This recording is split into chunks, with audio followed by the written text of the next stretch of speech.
Connected on Com one, is it? Can you hear me down the line? I'm talking currently into.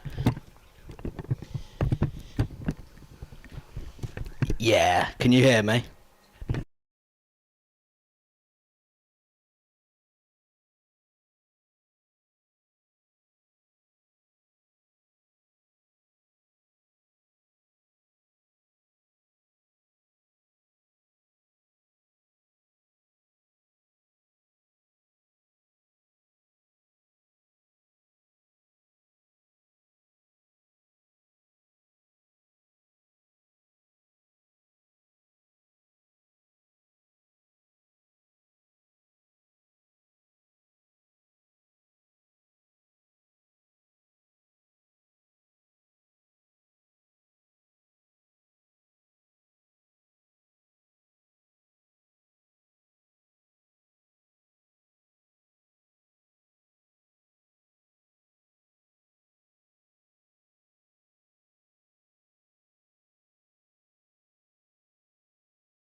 today seems to have gone away in advance of some more horrible weather tomorrow. But the good news is we are starting on time. It's Sussex against Leicestershire.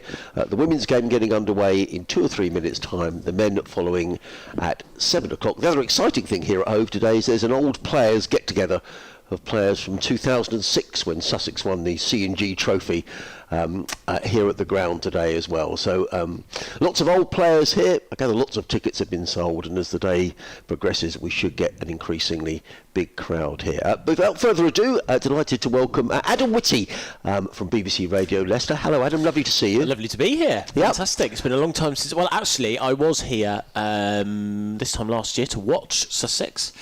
But this is the first time I've commentated here since I think 2017, something like that, maybe 2018.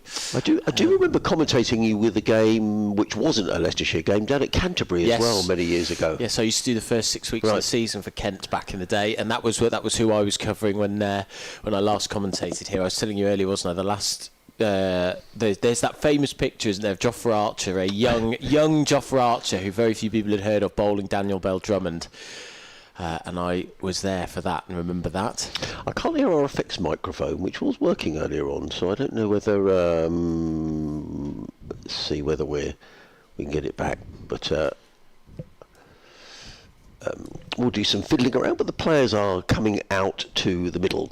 The umpires, Kylie White and Matt Johnson are the umpires. Sussex in blue, Leicestershire in green, and it's going to be the opening partnership of Izzy Collis and Molly Adams, who will get us underway for Sussex. Molly Adams, who's been in great form. I don't know whether perhaps going in the other one might help. Let's see if that works. It was working earlier on, so I wonder whether perhaps a battery has gone or something. I'll go and have a check in a minute. I'll tell you what I'll do. I'll go and do some checking, and I'll leave you with Jack and Adam as we get underway. We'll just do this first over. Oh, there we are. We're back on. Oh, we were back on briefly, weren't we? That was... that's Adam doing some... Oh, yeah, no, we are back on. Well done, Adam. So, you can hear some effects now. Or has it gone again? No, we can hear it. Yeah, there we are. Wonderful stuff. I wonder why it went off. That's always slightly worrying, isn't it? Well done, Adam. Adam, chief engineer and commentator as well. So we're going to get underway. It's Molly Adams and Izzy Collis who are opening the batting. Izzy Collis is going to take the first ball. The umpires were out in the middle, and now they're having a debate about something. I'm not entirely sure what that is all about. It's going to be Ellie Phillips who's going to open the bowling for Leicestershire from the Cromwell Road end of the ground. That's the slope on this ground runs from the Cromwell Road end down towards the sea, and there are temporary stands which are only up here at Hove for the duration of the T20. And there's just a scattering of spectators around the ground. Lots of blue sky. The weather forecast is good, and with a bit of luck we're going to get both games in, which will be terrific. So it is going to be Ellie Phillips who's going to come down the hill. The umpires are still waiting for something or another. What on earth the delay is, Adam? Is it that we are waiting for 3 o'clock exactly? Quite possibly, yeah, because that, well spotted. The digital score, the clock on the scoreboard on the right-hand side shows 14:59, so we are just a little early, and the clock will tick over in a couple of minutes. Just the 2 fielders allowed outside of the circle for these opening 6 overs, and they are at deep backward square leg and almost at cow corner or deep mid-wicket. We're still waiting for the clock. Sometimes a minute takes an awful long time to go, doesn't it? It's still showing 14:59, so we're waiting to get things underway. A bit windy. It is a bit windy, yes, but at least the horrible... Oh, well, it ticked over to 3 o'clock, so on we go, and it is going to be Phillips running down the hill, comes into bowl to Izzy Collis. It's short down the leg side, and the first ball of the match is signalled a wide. I think Izzy Collis would be annoyed to have missed out on that. Was down the leg side, goes through to the keeper, who is Ellen Watson, and there is no run. Sussex, who haven't won any of their games so far in this competition, they're bottom of the group, as indeed I have to say are the men, so improvement needed for Sussex today. In comes Phillips bowls, and forwards comes Collis, plays it straight back down the track, And there is no run. How have the Leicestershire women been getting on there? They have won one and lost one, but Right. they haven't played for a good 10 days Right. or so. So they've had a relatively decent start, but they're 6th in the table at the moment. Yes, I've only seen one of the Sussex games so far. That was down at Canterbury on a very hot bank holiday Monday. In come Bowles, and Collins plays this to backward point, and there is no run. So Sussex yet to score a run off the bat. 3 balls gone of the opening over. Sussex are 1 without loss. Yes, I was down at Canterbury. It was that bank holiday Monday back in the really hot weather, and you know the commentary box at Canterbury. Yes. And it is glass, and it was baking. I can imagine. Yeah. It is a... No air conditioning in there. In comes Phillips. Bowles down the leg side. Is that going to be similar as another wide? I can only think that brushed the pad of Izzy Collis, who looks a little surprised that the umpire has decided that isn't a wide, but a wide isn't signalled. So it's a little bit like the commentary position at Grace Road, Kent, which is a little bit exposed. And if, Yes. if it is warm, you are sweating. If it is cold, you're wearing a hat indoors. Phillips in again, Bowles, and Collis drives to mid-on, and it's yet another dot ball. So a good opening over, apart from that wide off the first ball. Yes, the other thing at Grace Road is as well, when you go into the commentary box, every time I've been there, I can never control the door, so the wind seems to... during the championship match this year, I let the door go, and all the papers went flying, and a coffee cup went over. Phillips is in, right arm over the wicket, bowls to Collis, who paddles this one around the corner, and that's going to be the first run off the bat for Sussex, who go to 2 without loss. 1 more ball remaining in this, the opening over. It's a proper wind tunnel. It is, isn't it? It's a real wind tunnel, because you're on top of a hill 3 stories up. Yeah. So as soon as you open the door, everything goes flying everywhere. It does. And not great when a coffee cup goes flying as well, all over people's papers, so I wasn't very popular. Molly Adams, daughter of Chris Adams, formerly Sussex skipper here, successfully so, is facing now, and she's forward and plays the ball to mid-on. So a nice tidy over there from Ellie Phillips to get things underway here on BBC Radio Sussex, BBC Radio Leicester. Adrian Harms, Adam Whitty, your commentary team for these opening overs here on a glorious afternoon at Hove. As Adam was saying, it's a bit breezy, but after some of the pretty dreadful weather we've had this week, just nice to see some cricket being played. Yes, absolutely. I can see is that the Sussex flag over to our right-hand side that is fluttering heartily in the afternoon sunshine. I went out for a run this morning along the seaside, which was lovely. Ooh, yeah. How far did you run? 5k. Wow. There and back. Oh, that sounds impressive. Were people you didn't see it, but it was lovely. There was loads of people out today, as you can imagine. Yeah. Along the path. Basically, probably ran past here, maybe a bit. You might, probably down the bottom of the road. Yeah, okay. So the new bowler is Chessel. It's a bowl from the C end. Yeah.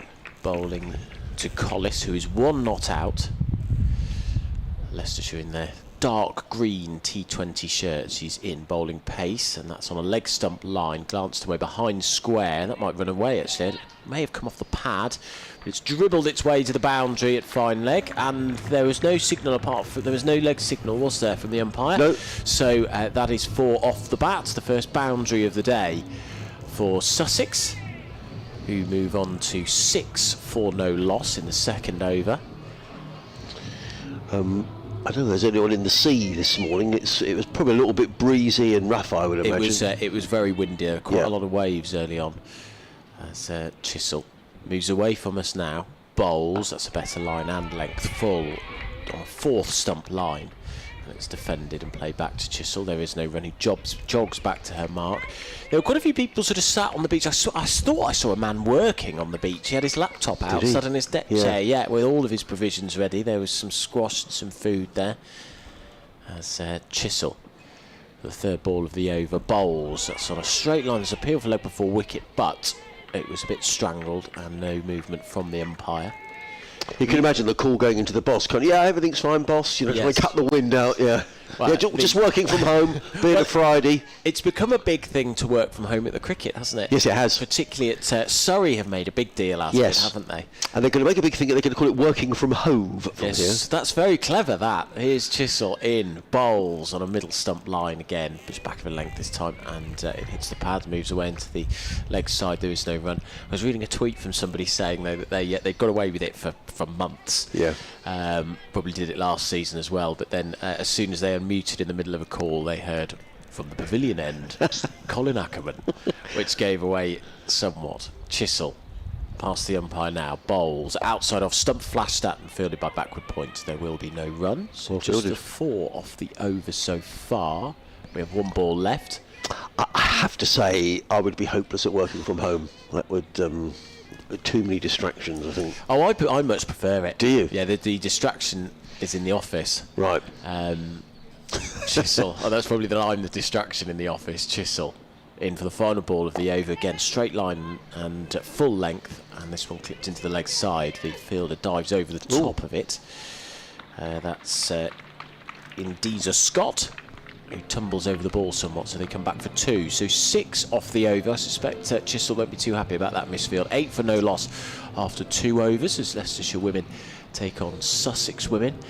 Yeah, my sister said this once to me, that she if she wants to work, she works from home, which is what I find. I don't find there's too many distractions, and if she wants to muck about, then she goes into the office. Right. Which, and I hope our editor isn't looking, is generally my attitude as well. If I fancy a gossip, I'll go into the office. And some free coffee. Yes. So, 2 overs gone, just for those just joining us. Leicestershire winning the toss, asking Sussex to bat first. Molly Adams is on strike, who's been in good form in this competition. Made a very good half-century down at Canterbury at 80 in the match against, just break off for a minute, as in comes Phillips and bowls, and Adams drives to mid-off without timing. And there is no run. One thing I do enjoy about watching, there's lots of things to enjoy about women's cricket. One of the things I really enjoy is how they get on with it. Yeah. In between overs, I mean, in that opening over, the bowler's running back to the mark. I think the men could learn a lot from some of the dilly-dallying that goes on, particularly in the Championship. In comes Phillips, bowls. Molly Adams' pace is stylish. There's a misfield. He's going to race away towards the cover boundary. Nice shot by Molly Adams. Beautifully timed, and the ball races away for 4 runs. So she's on her way. And Sussex go to 12 without loss. The outfield here at Hove is like a carpet. It is absolutely beautiful. Very true. There's actually very little excuse for a misfield here. I particularly enjoy the fact that they've sort of decorated the grass on the pitches too. Yeah, comes Phillips again, bowls to Molly Adams, who clips this one back with a square on the leg side and picks up another single. She goes to 5 and Sussex to 13 without loss. I mean, I'm probably slightly biased, although we have to be impartial at the BBC. But I would say, actually, in terms of the outfield, this is, together with Taunton, I think pretty much the best in the country. The oval's very good as well. Here comes Phillips bowls and played onto the onside by Izzy Collis. She picks up her 8th run and goes to 14 without loss. It would be remiss of me not to champion the Grace Road ground staff, wouldn't it? But yeah, and I'm sure they will. But everyone works very hard. Yeah, it is really good here. Yeah, it is. It is very, very good indeed. Must be that sea air. Well, yeah. In comes Phillips again. Right arm over the wicket, bowls to Molly Adams, who's forward, plays it straight back down the track, and Phillips fields off of her own bowling, and there is no run. So still those 2 fielders outside of the circle, one at deep backward square leg, one at deep mid wicket. 4 fielders saving, 1 on the offside and 3 on the leg. Leaving a big gap in the 3rd man region. There's nobody there, which you don't see very often in this format. It's a good spot. Comes Phillips bowls and pulled away by Molly Adams onto the leg side. She fetched that from somewhere outside of off stump. They're going to think about the second. Good bit of fielding actually out on the deep mid wicket boundary. Throw comes in quickly, but 1 more to Molly Adams. Already we've had 3 overs gone here. Sussex off to a decent start. They're 15 without loss. Molly Adams is on 6. Izzy Collis is on 8. And you're listening to live cricket on BBC Radio Sussex, BBC Radio. Is it BBC Radio Leicester or BBC Radio Leicestershire? Leicester. Leicester. The city, yes. Right, okay. As opposed to the county. Right. They're slowly filling up at Hove. I do enjoy coming here. I was saying to Jack, who's never been here before, just how much I enjoy coming here. It's mixed, I think. I think Hove mixes the sort of quaintness of what you associate with a lovely cricket ground. Yeah. It has all the practicalities, all the amenities. As Chisel will bowl her second over from the C end, moving away from us, up to the wicket, bowls. Another straight delivery, but it's a no ball, I presume on front foot. Oh dear, that could be expensive. So we will have a free hit. The umpire is about to lasso. There she goes. Oh, that's a good description. That's what it is, isn't it? A lasso. Very good, yeah. Yeah, I've never heard that before. That's a great description. So this a free hit for Adams, who's 6 out of 7 deliveries. As Chisel thunders in. There's a scoop attempted, and she shoveled it almost directly behind her, but just to the right of the wicket-keeper, and gets 2 off it. So that ball worth 3 in the end. So the score moves on to 17 for no loss. Collis 8, Adams 6.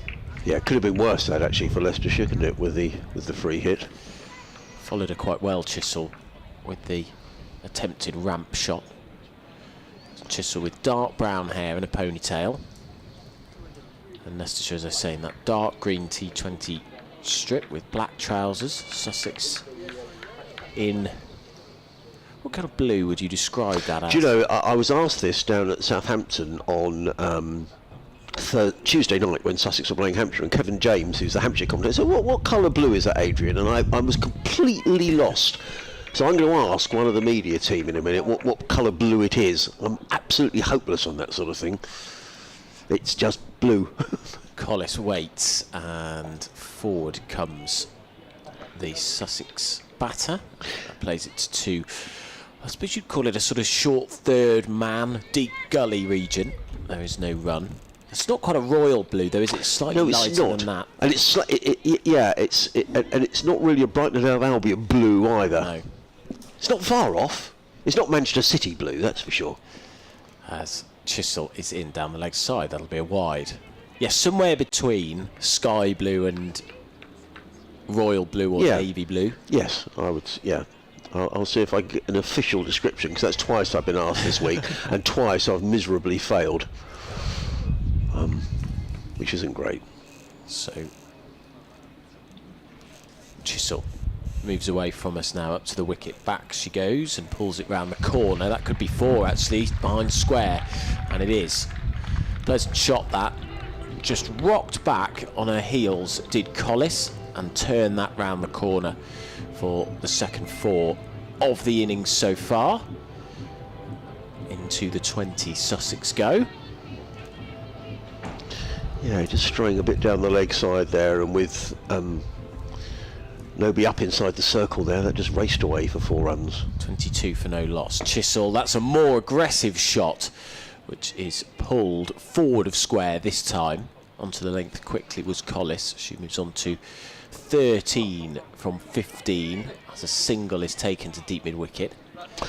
Actually, Adam, although we've had quite a lot of rain down on the south coast after the last few days, the outfield is still very fast, which, if it stays dry, will only get quicker during the afternoon and evening. Chisel gallops in. It's a full delivery, almost Yorker length, but whipped beautifully that by Adams. It was right on her toes, that, but wristily flicked behind square. Fine, actually, real job to get that as fine as she did. And it races away for 4 runs to fine leg position. So 27 for no loss. This is an expensive over so far. It was 15 for no loss at the end of the last over, so we have 12 off it already, and we still have another ball to go. As Chisel moves in now, bowls back and pushed, and that might be 4 as well. As a chase on for the 2 fielders, which is backward point and cover, and it is the ball that wins the race out to sort of cover point region. And that we've seen both forms of T20 striking there. 2 shots perfectly timed, 1 shot bludgeoned, but the result, plenty of runs for Sussex. So in the end, 16 runs off the over, wasn't it, for, yes, it was. the hosts? And And they are 31 for no loss off 4 overs at Hove here under sunny skies. The clouds actually have got away, haven't they? They have. Past few moments. They knew the cricket was on and brightened up for us. Well, certainly most of the clouds are sort of sitting over the downs, which are at the far end of the ground. As you come into Brighton, you come over Devil's Dyke, and you get this wonderful view across the city and down towards Shoreham. And most of the clouds are sitting over there, but they look like those cotton wool clouds, which hopefully aren't rain-bearing. But at the minute, everything looks fine, and Sussex off to a good start here. Is that near the racecourse up there? No, the racecourse is kind of the other way. Yeah, so the downs are right up there, but it's slightly more to the, where are we sitting from here, to the west of the city. It's still Phillips who's coming into bowl. I'll go third over. Cut away by Kira Green. Good bit of fielding at backward point, and there is no run. Sussex will be very pleased though for this good weather, because I think this sometimes encourages walk-ups as well, Adam. So people would have bought tickets in advance for tonight, but many people perhaps hanging on, waiting to see what the weather's going to be like before they come on the night. So hopefully there'll be people who'll think, yep, why not go to the cricket on a Friday night? As in comes Ellie Phillips again, bowls, and forward comes Izzy Collis, plays that to mid-wicket, and there is no run. Did you say they've sold lots of tickets overall Yes. for the men's game tonight? Yeah, I'll have to check how many. I think one of the issues around T20 is Sussex had a game on Saturday, a game tonight, a game on Sunday. So you've got 3 home games in 8 days. It's a lot for people, isn't it? In comes Collis and bowls. A good delivery as well, pitching round about middle and off, and driven to mid-on by Collis. There is no run. I suppose what you get is you get the 2 different types of market, don't you? Friday night in a big city like this is the young professionals who will enjoy an orange juice or 2. Yeah. And then Sunday afternoon's just more family focused. Yeah, definitely. Actually, there is a change of bowling at that far end. It is... that is given, actually. He's given out LBW, and looked to me like she was trying to play that down the leg side, did Izzy Collis. She's been struck on the pad, and she's been given out LBW. So the first wicket goes down for Sussex, and it's Izzy Collis who is on her way. She makes her way back to the pavilion. The scoreboard didn't initially pick that up, that there'd been a change in bowling from the Cromwell Road end, but there was a change in bowling. And the first wicket has gone down for Sussex. Izzy Collis goes 13 off 19 balls with 2 fours, and Izzy Collis is LBW for 13 as the first wicket goes down for Sussex. And I'm going to tell you in a moment that the change of bowler was Singh, I think they did. Yes, it is. Let's get young lady's first name, because that's a change from the published list. Indira Singh has picked up this wicket. So a good change of bowling for Leicestershire, and it looks like the new person in is Kira Green, who is the Sussex skipper, who's coming in to join Molly Adams with the total on 31 for 1. Oh, yeah. It wasn't a great shot from Collis, that. It was a premeditated scoop, and Singh bowled what was really the perfect delivery. Full leg stump line, Yorker length, which meant she couldn't scoop it at all. She's got that ability to get the ball to dip at the last minute, sort of hoops up out of the hand and then dips last minute, which meant it crashed into the heel, plumb in front of the stumps. So, there's me saying it is Kira Green. It isn't. It's Bella Johnson who's come in at number 3 for Sussex. The Singh comes down the hill from the Cromwell Road and bowls, and good delivery. Keeper thinks there's a little tickle through there, but umpire's finger stays in the pocket. Ellen Watson claiming the catch. Never good when even the bowler doesn't. No, in fact the bowler was halfway back to their mark and decided that definitely wasn't. Indira Singh showed no interest in appealing for a caught behind, but a good over so far. A wicket maiden is in again. Bowls, that is down the leg side. That's going to be a wide, taken by Adam Watson. So 1 more to the total, 32 for 1. Leicestershire winning the toss here, asking Sussex to bat first. Wicket maiden's nothing for Sussex, is it? For Sussex players? You have to get a treble for Triple it. wicket maiden first up. Yeah, quite extraordinary yesterday. Singh is in bowls, and a stylish forward defensive played out into the offside by Bella Johnson, and there is no run. So end of the over, and a good over, just the 1 run conceded. That was a wide, and the wicket of Izzy Collis, who was LBW for 13 to Indira Singh at the end of the power play, and Sussex are 1 more over to go in the power play, 32 for 1. I was seeing somewhere that I think it's the first recorded case or there was no found case in first-class cricket of a first over triple wicket maiden in first-class cricket. Wow. So Ollie Robinson didn't do too badly yesterday. I was just looking at the England score, over 150, England men this is. Emilio Gay, 57. He's just out. Oh, you put the mockers on him. I did put the mockers on him, out for 57. In fact, he was involved in another record actually this year, Ollie Robinson, at the Oval. He made 100. And it's the only time in first-class cricket that numbers 9 and 10 have both made 100 in the same innings. I saw that. So he is a bit of a one for the record books, is Ollie Robinson. So a change of bowling from the C end. And the first ball straight, full, and on a middle stump line. It's glanced to mid-off. It's Wrightson, Emma Wrightson, who is going to bowl. Is the final over the power play? Yes, it is. 33 for 1 is the score. So Johnson yet to get off the mark, having to face 2 deliveries. Adams 15 off 11. Wrightson, blonde hair in a ponytail, tan on her back. Holds the ball in front of her chest now, moves in. Charges in fact. A full delivery, it's a full toss, low full toss, driven to cover. There's a shot at the stumps, and even though the wicket-keeper there, Ellen Watson, breaks the bails, breaks the stumps. Adams was well in, so 34 for 1 is the score. Do Leicestershire women play all their games at Grace Road? They do. Yeah. They do.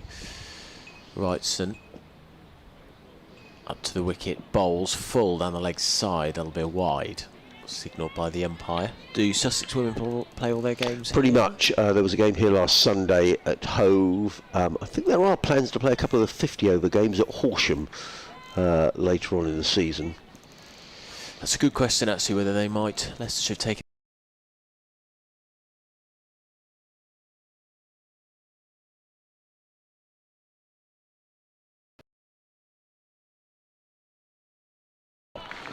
straight mid-wicket region. In between, there is a deep mid-wicket out there and a mid-on, but it raced away past. That's a poor delivery and easily punished. All that needed to be done to that, really, from Molly Adams, was just clip it off her heels, just time.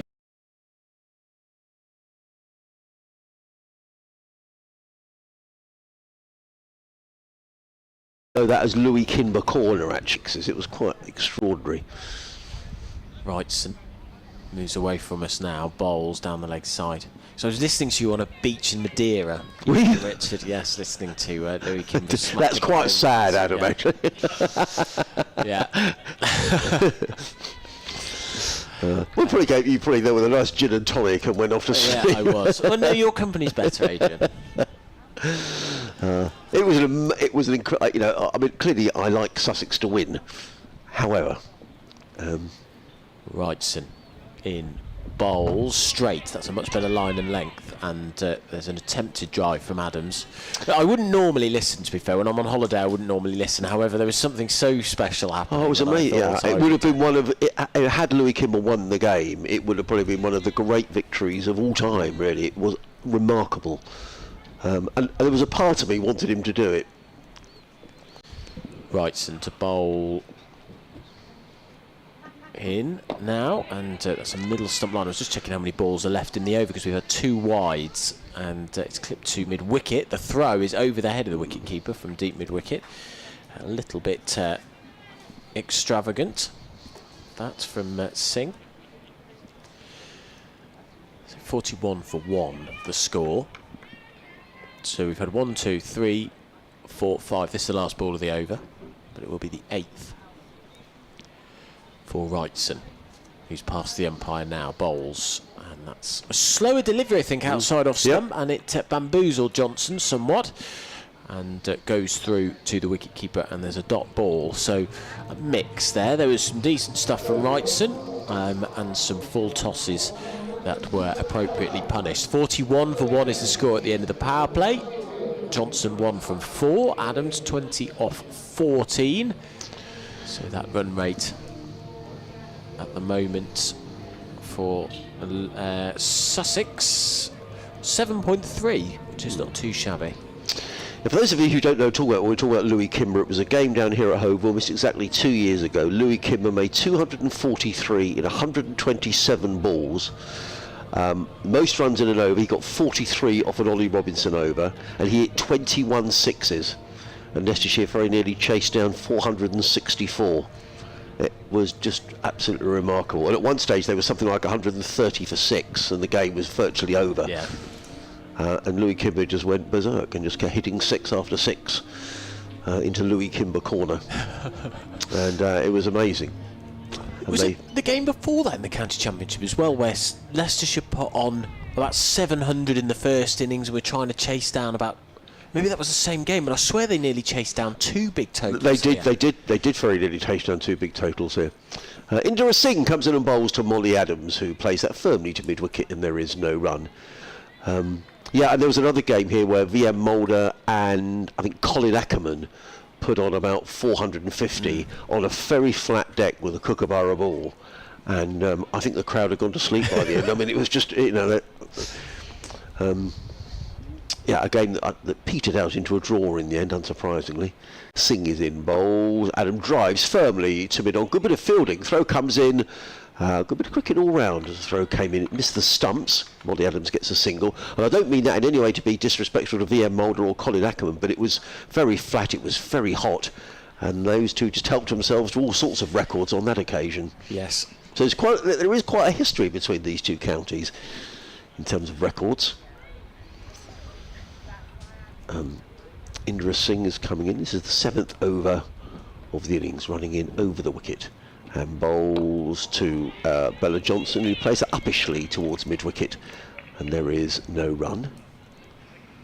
42 for 1 in the 7th over. Mulder, who then of course went on to nearly... Well, he backs out of breaking the world record. Yes, he did. Yes, he did, because he didn't want to break it. Was that right? Yeah. He thought it would be disrespectful to Lara. Indra Singh is in again, bowls and clubbed away. It's a nice looking shot by Bella Johnson. It's only a single though, fielded out on the mid-wicket boundary. One more to the total, so good accurate bowling here from Indra Singh, who's in her 2nd over. She's picked up the only wicket to fall so far, which was Izzy Collis, who was LBW for 13 when the score was on 31. They're changing the field. They're now posting a long on. So there's 3 fielders back on the leg side boundary. Becky Booker, who's the Leicestershire skipper, just reorganising the field as in comes Singh again. Over the wicket, bowls, and Molly Adams places firmly again to mid-wicket. Can't beat the fielder. It's another dot ball. Good over, just 2 singles coming off of it. 43 for 1. So say there are 3 fielders patrolling the leg side boundary. There's a long on, deep mid-wicket, and a deep backwards square leg, and then there's a sweeper on the cover boundary. Singh is in, final ball of the 7th, in and bowls, and driven down the ground by Molly Adams. She picks up a single off the final ball of the over, but it's a good over for Leicestershire, just the 3 runs coming off of it. 44 for 1 at the end of the 7th. I think I'm going to make way for Jack Rafferty, who's going to come and join us and join Adam Whitty. Thank you, Adrian. It's listening to BBC Radio Sussex, BBC Radio Leicester, a live coverage of the T20 Blast between Sussex and Leicestershire. This is the 3rd game for the Foxes, the 4th for Sussex.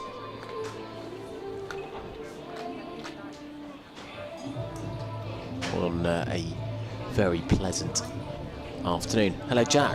I was sat enjoying you two chatting so much, I forgot that I was having to step in a moment. It took me by surprise a little bit when Adrian very kindly offered up his seat. I mean, you've already mentioned the fact that I was excited to come and see some cricket here, because I've not been to. I've been to Brighton. I've never been to the Hove Cricket Ground before, and it is everything I hoped for. As we hear a seagull in the effects mic, which felt almost like we'd put it in to add to the atmosphere. Don't get them in Leicester. So, change of bowling. It is going to be Keaton to bowl, and that's whacked out to deep mid-wicket off the half volley, where it is fielded on the boundary. A single is added to the token, and Charlie Keaton, the bowler, spinner, wrist spinner, spins it from right to left. And moves in now. Pacey run-up, tossed up and driven handsomely by Johnson, who will move on to 3 from 7. So there's a seagull flying round over to the left-hand side now.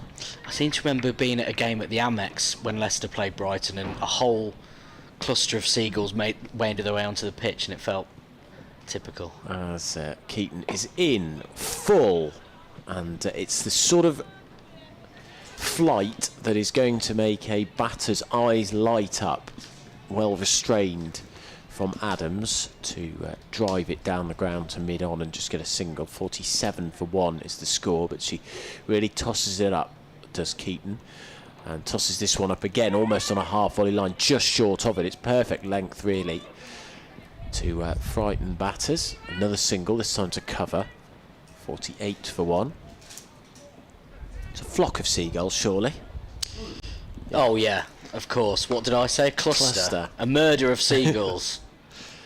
Is it a murder of crows? Correct. Keaton in, outside off stump edge, just short of. Oh, and breaks the. It goes through the fielder and is going to run away towards the boundary. It is fielded by the player backing up. I don't know whether that just span off the. Spinning in the air and then off the bounce away from the fielder, who was at sort of short third man position. Either way, the 50 up for Sussex. They get 2 runs, sorry, off that. 6 runs off the over, 1 ball to go. Keaton in, and that's defended by Adams. Very good shot. That might have been the googly from Keaton moving back into her. So end of the over, 6 runs from it. 50 for 1 is the score. Sussex have bowled 8 overs. It's a parliament of owls, isn't it, I think? Is it really? Yeah, I think so. Yeah. A parliament of owls. Yeah. What has an owl done to be considered an elected member? They're wise. They are wise, Adrian. That's quite fair.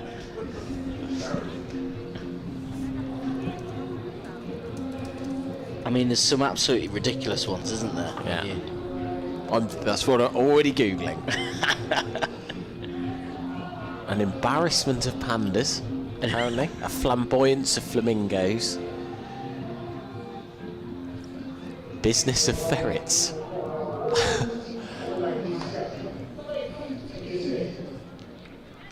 Well, we're just awaiting the start of the 9th over from Sussex. They are 50 for 1 as a seagull does fly past us. In comes the bowler down towards us. It is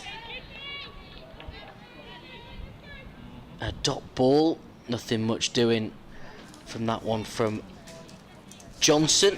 Waiting for the strike from a Sussex perspective. In comes the bowler once again past the umpire. There's a pause in the technique just before the ball is released to Johnson, who once again has a little swipe at the ball with nothing coming from it. It's another dot ball. It's Singh, the bowler, Tika Singh that is, bowling just down towards this one, clubbed again by Johnson. There's a little bit of hesitation in the running. There's a attempted direct hit from the fielder, but it is missed. They are able to get in and get the single. They made the early call and then seemed to hesitate as they were going. Both batters outside of the crease at that moment. They had to go for it, and in the end getting safe for just the single. So Tika Singh in once again, 4th ball of this over down towards us. This one is much better struck, and it's missed by the fielder just in front of the boundary. She'll be disappointed with that on the offside. It looked like a simple bit of fielding, really. It was a decent strike, decently driven ball, and it's, I think, gone through the legs of the fielder out on that boundary, hands on hips in disappointment. And that is a 4 for Sussex. In comes Tika Singh once again, this time off the bat onto the pad, as it's Adams who is on strike at the minute. 30 runs off 24 balls following that boundary, and in comes Tika Singh. Final ball of the over, and this one driven straight back towards Tika Singh, gets a hand on it, unable to prevent the ball from running a bit further, and it'll just be the single. So 57 for 1 off the end of, is it 56 for 1, sorry, off the end of that over. And fascinated by the bowling technique there, Adam. Yeah. It's a bit... who's the Pakistani guy who's playing for Birmingham? What's his name? Yeah. Where... What is it? 15 degrees margin for error in terms of a bent arm. It's not Tahir, is it? Well, it would have been a very decent over from Faith Tika Singh had it not been for that misfield for the one boundary. And it's going to be Keaton who bowls a leg spinner, flighted beautifully again on a half volley length. She's got a length spot on so far. The throw comes in. All the batters can do is drive it along the ground without taking a huge risk. It's the perfect delivery to see your eyes light up, but they don't on this occasion.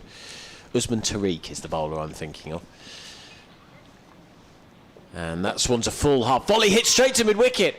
That was a terrible ball, really, from Keaton. And it was ripe to be smacked. Johnson tried to, but completely mistimed it and gave a dolly to mid-wicket. So his second wicket falls for Sussex.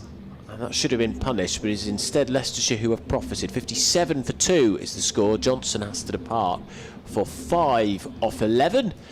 And Leicestershire got away with one there. Yeah, as you say, Keaton really could and should have been punished. One of those where there's almost the level of excitement from the batter down the other end, seeing the opportunity to go for the big hit, and unfortunately didn't get anywhere near as much on it as she'd have liked. And I think that's the simplest catch we'll see all evening, isn't it, at mid-wicket?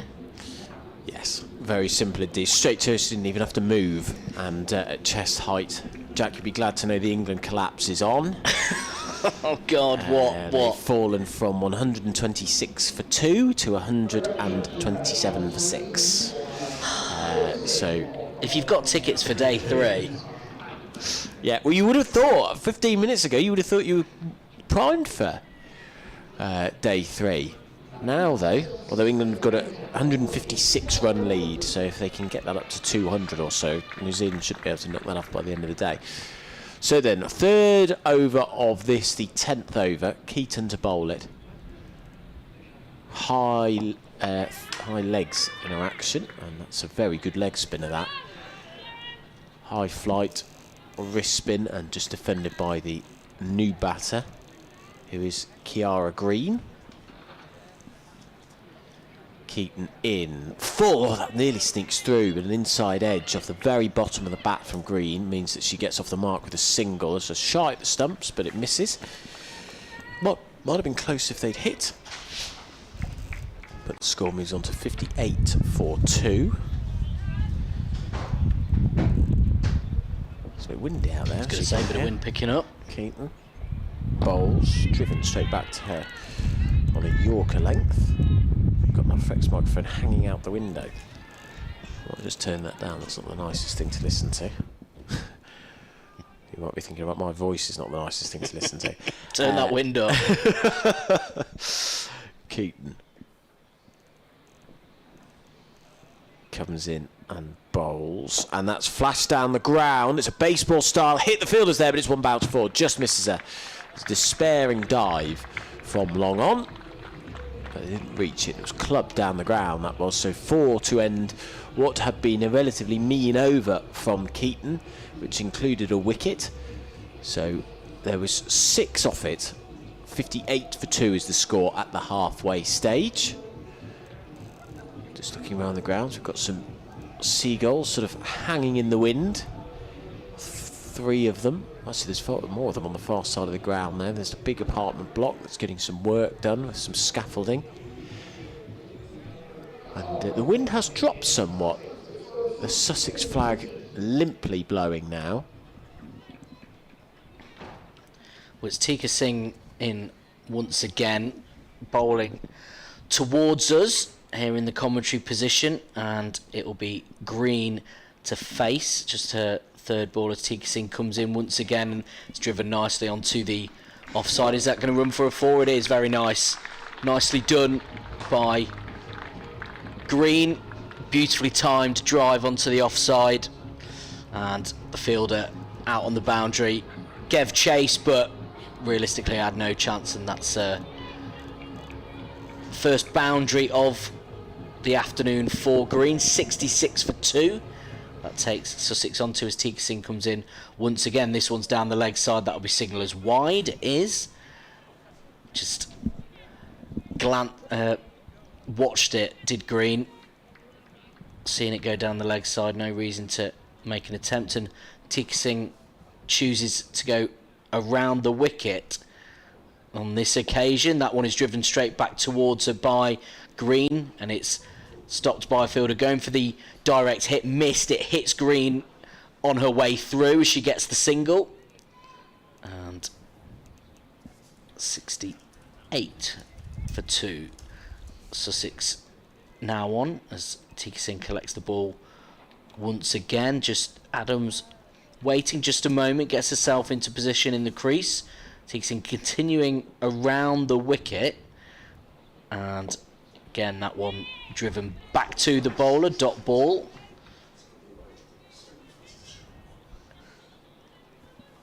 As we prepare once again as Faith Tika Singh comes in. A little pause once again. This one pulled onto the leg side. Fielder out there comfortably, and it will be just the single. I'm intrigued to know, as somebody who's batted more recently than me, Adam, how you'd find almost that anticipation of the. It does feel like the slight pause from Tika Singh as she comes in once again. This one down the leg side, it'll be another wide. I don't know if it would affect your natural rhythm. It would a little bit, yeah, and what she's doing is hiding the ball. Her hand is almost back behind her wrist, or the ball is, so you miss her release point. And she comes once again. This one is up in the air. Is it going to be caught? It's not. It's dropped at long on. The fielder running in, looked in a decent position. I don't know if she slipped as she went for the catch, but a missed opportunity, you'd have to say, for Leicestershire there, Adam. Yeah, another one. The fielding has not been quite on it from a Leicestershire perspective today. There's been several missed fields, a couple of drop catches.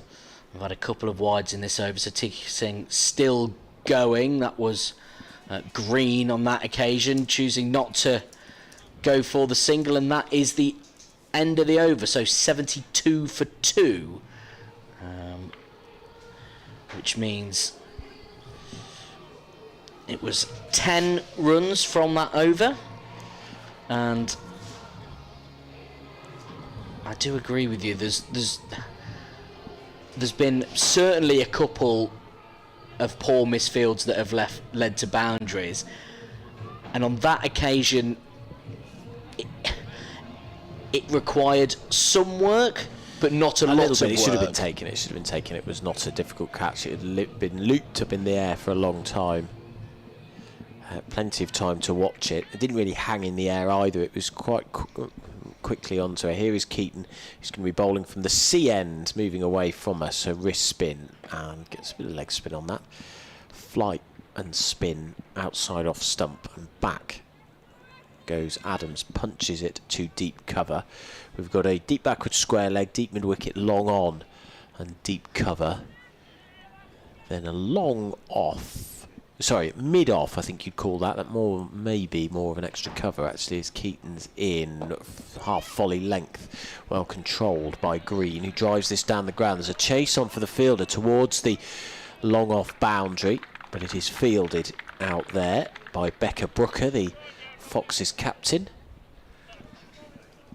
Tall figure, long legs, chasing after that, galloping to catch up with it. In fact, they have moved now a mid-off into position because of the lines that Keaton's bowling, keeping it very, very straight. In she comes, tosses it up, flashed at this. Oh, and there's nearly an inside edge onto the wickets, but it misses and hits the wicket-keeper's pads and gets away with one there, Green. And that's why it's such a tempting length. And there's so much flight on the ball that your eyes will light up. You feel like it's going to land on a half volley length. You're going to be able to smack it, but it's perfectly bowled. Back goes Green this time and cuts out towards deep cover. It's a very good throw that comes in from Fox's bowler Emma Wrightson on the bounce, fielded by Keaton. So we have had 4 of 4 balls so far off this, the 12th over. Keaton skips in now, bowls, keeps the pace back a bit there, and it hung in the air and drops down off a full length. It's guided away straight on the onside. That's 5 off 5. The run rate just under 7. As Keaton is in, tosses it up, flashed at this. Big hoik across the line attempted by Green, but it cannons into her pads off the inside edge. That's the end of the over. Keaton has bowled very well indeed. That is 2 overs. I think that's, how many is that? 3 overs for 20. So not bad at all from Keaton there.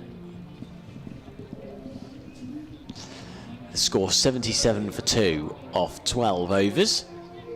As we bring you live T20 Blast action from Hove. Under glorious conditions on the south coast. That's the first one, Jack. We have to say south coast. Yeah. I just love the fact that you get to say the sea end every Yes, other over sea as end well. is great.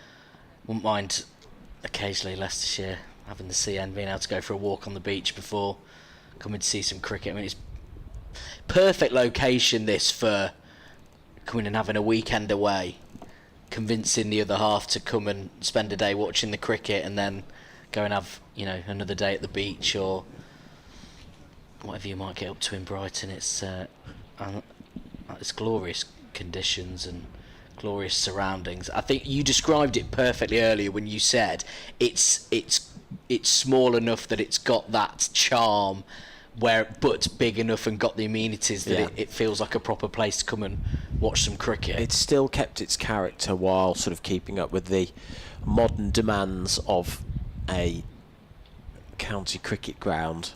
Parts of it feels so sort of quaint that it's like a nice club cricket ground, but then you're not wanting for anything. Nice indoor school, lovely grandstand off to our left hand side. What are we waiting for here? I think there's a player out there getting some treatment.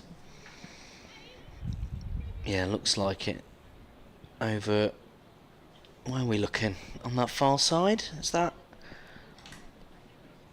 Or I don't know what we're looking for. It's a player on the boundary on the far end, I think it is, who's getting some treatment, but now... Oh, but it's stood up whilst getting treatment. That's what confused me a little bit. It looks like, have they brought on a sub-fielder?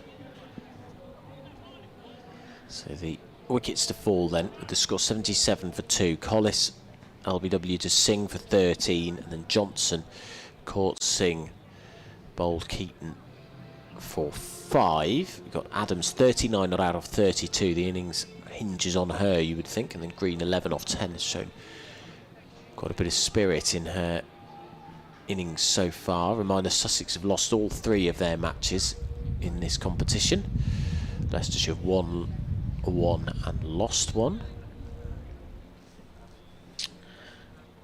It's going to be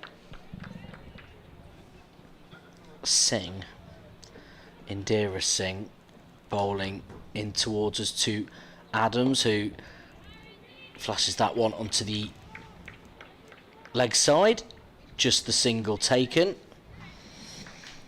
And as you say, Adams in there on 40. The difference maker at the moment, 78 for 2, is what Sussex are currently on after 12 overs and a ball. And Indira Singh just flicking the ball up in her hands, taking her time, running in now past the umpire, right arm over the wicket. That one flashed lovely onto the offside, and that is going to run for a boundary. Dissected 2 fielders just backwards of square in the end when it flashed past the boundary, and that'll be another 4 runs for Sussex, take them on to 82 for 2.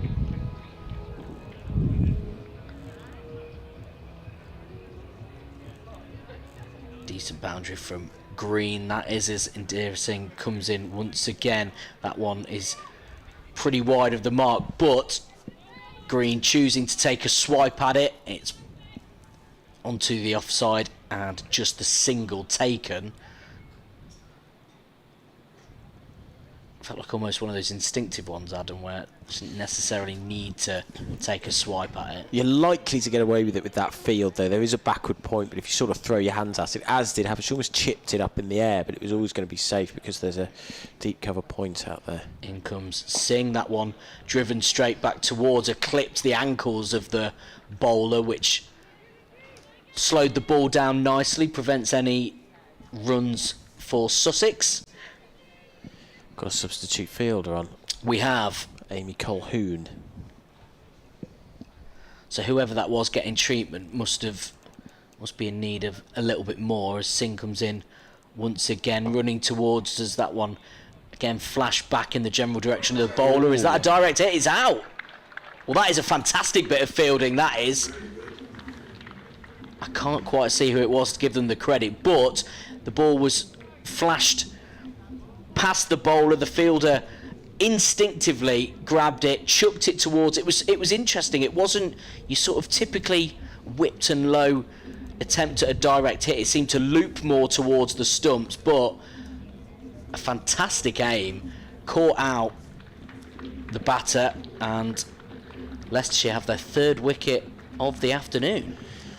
Well, we've all probably been out hitting it straight to mid-off and running, haven't we? But I certainly have. But that was hit straight to mid-off, and they decided to go for a very risky run for no reason. Considering the importance of Molly Adams' innings, that seems a little bit inexplicable. It was a good throw, but she was well short. At first, I thought she'd done that thing of jumping into the crease, but I just watched the replay. She was well out before she even got to a crease to jump into it. So, bad error from the Sussex batters there. Yeah, Singh comes in once again. And that one clubbed into the air. It's going to be absolutely safe on the leg side, but another one where could have been more dangerous than it ended up being. It was Brooker with the run out. As you say, mid-off. Rush of blood to the head a little bit. Yeah, I think sometimes they built pressure relatively well in that over. And I think you just sort of, I don't know, you just gamble a little bit and probably try and take on the arm, but it's never really worth it. Wilkinson is in. I don't know if they're expecting something big, but Brooker has moved from that mid-off position to long-off. In comes Singh now to Wilkinson. It's slightly wide pitched, but took the swing at it, and it'll be a dot ball, and that is the end of the over. So 85 for 3, 8 runs off the over, but that wicket of Adams, most importantly, you would have to say, as Adam was describing before, she was the one that had a bit of momentum, looked to potentially be the threat for Sussex. It's looking like a healthy position from a Leicestershire perspective at the minute. 85 for 3 Sussex are on. Well, they've come back into it at 72 for 2 off 10, so 150, 160 the potential target. Keaton to bowl. That's hoiked to mid-wicket. They go for a run, and they are wise to do so, actually. I was watching the batters run between the wickets, but it'd been hit straight at mid-wicket and bounced off her quite away into the infield, away from it. It was Indiza Scott fielding there. And so a run was wise. Wilkinson to face her second ball then, with Keaton bowling right arm over the wicket to the right-handed Wilkinson, who waits, bat raised, and slogs this into the leg side, but there is not as good a contact as she would have liked. It's slightly across the line, so it's another single added to the total. So the run rate 6.5 at the moment, with Keaton, black hair and a ponytail. Moving in now past the umpire, tosses it up, and that hits the bottom of the bat and just squirts away. Barely leaves the cut strip, that. And so there is no run. 87 for 3. Keaton's figures 3.3 overs, 1 for 19. She comes in, bowls. This is hit down the ground. That's going to beat the infield and run away for 4. Oh no, it plugs in the pitch somewhat, so there's a fielder running around from long on who does very well to stop it. It beat the infield so considerably that I thought it would race away, but it's stuck in that carpet-like outfield. It was Chisel who did well, as you say, to help her teammate out, Brooker, who it sort of flew over her head. She looked a bit helpless, but Chisel able to run in before it went over the boundary. Here comes Keaton. Tosses it up, slogged into the leg side. That is going to split 3 fielders in the middle. Split deep mid-wicket, deep backward square leg, and the sort of more orthodox mid-wicket inside the ring. So there's just a single, so 5 off 5 from this over so far. The score 90 for 3. Green on 21, Wilkinson on 1. It is the latter who faces. As Keaton comes in from the C end, in she comes, driven by Keaton, and that's misfielded again at cover. And I don't think really there was any punishment for Leicestershire, because they were going to get the single anyway. That is the end of the 14th over. The score is 91 for 3, and Sussex heading towards a total of about 130, 140. I'm going to swap with Adrian Harms. Jack. Thank you very much, Adam. He'll be back a little bit later on, and hopefully in his own mind he's just thought, maybe I'll go and make Jack a cup of tea. Maybe that is something I could go and do whilst Adrian takes over. I think he is going to make a cup of tea, actually. Glorious afternoon, Jack. And I'm told there's 3,500 tickets been sold for today, so we should get a good crowd in later on. So if the weather holds, which I think it's meant to, we could be in for a really good day's cricket. It should be a perfect Friday evening as Wrightson comes in for Leicestershire, bowling to Wilkinson. To one is flicked onto the leg side. It just the single taken.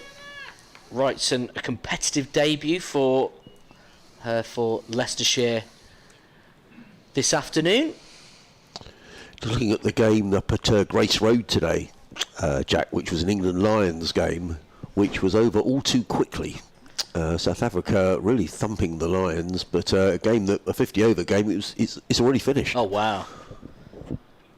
As Wrightson comes in, bowling towards us. That one in the air, it's not going to be caught. It's just safe of the fielder out at long on, couple of bounces before it got to her, and I don't even think they took a single on that occasion, or did they? I think they did take one. They did, okay.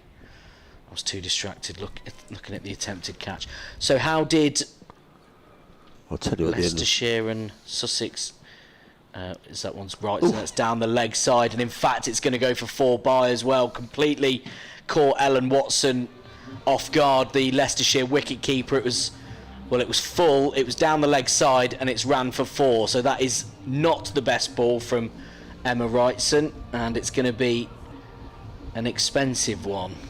Yeah, it is. That was way down the leg side. No chance for the keeper whatsoever. Yeah, England were bowled out for 119 in 26.1 overs. James Coles, Sussex all-rounder, top scoring with 42. And South Africa knocked off the runs in 19 overs. Wow. Wrightson in once again. That's much better this time. Applause from the wicket-keeper and fielders, and that'll be a dot ball. And a strong England team as well. Rue, McKinney, Cox, Tribe, Rian Ahmed, James Coles, Mayers, Crane, Potts, Crocombe, Henry Crocombe, Noah Cornwall, all out for 119, which is not great. No, as Wrightson comes in once again, that one also down the leg side, but the touch on from Wilkinson and just the single taken. It's it's from a Leicestershire perspective, we've been hoping to see a bit of Rayan Ahmed playing cricket down at Grace Road. Unfortunately, from a Leicestershire perspective, obviously not from Rayan himself, it's for England Lions as Wrightson comes in once again. That attempted to pull it onto the leg side. It's not quite got the contact required. The fielder out at long on runs in to collect, and there is applause because Sussex have their 100 after 14.5 overs. They do. I think at the England Lions game, I think that's the first of a 3-match series. The other 2 matches are down at Worcester, but I'm sure there have been quite a few Leicester folk turning up to watch that game today. Absolutely. As Wrightson comes in, that one is very nice. That'll run for a boundary backward on the leg side, and that was really nice. It flew past the fielder, no chance, and even the one on the boundary racing out couldn't get anywhere near it. So a boundary to finish the 15th over. Crocombe getting the only wicket from a Lions perspective in that game. Yep. He's been in good form, Henry Crocombe, but really nothing to bowl at there, is there? If you're 119, so second game I'm fairly certain is at Worcester on Sunday. I'll double check that in a moment. England men faring no better either, 156 for 6, leading by just 183. I think they lost 4 for 1 at one stage, I was reading. So there's every chance that Test match could finish today, because they've got additional overs to be bowled today to make up for the time that was lost yesterday due to the weather. Well, the fact that it's 156, I'm sure Adam told us there was something for 7 not long ago. Oh, right. Whether there was an overturned decision or a review. Chesil comes in, bowls to Kira Green, who plays that one away firmly on the leg side. They've taken one, they'll think about 2, but a good bit of fielding coming in from deep mid-wicket. And there is just a single.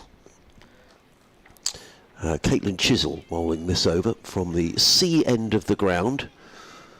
Bowled an opening spell as well. I'll give you the figures from her opening spell just in a moment's time. She bowled 2 overs, no wicket for 21 in her opening spell. Coming in now to bowl to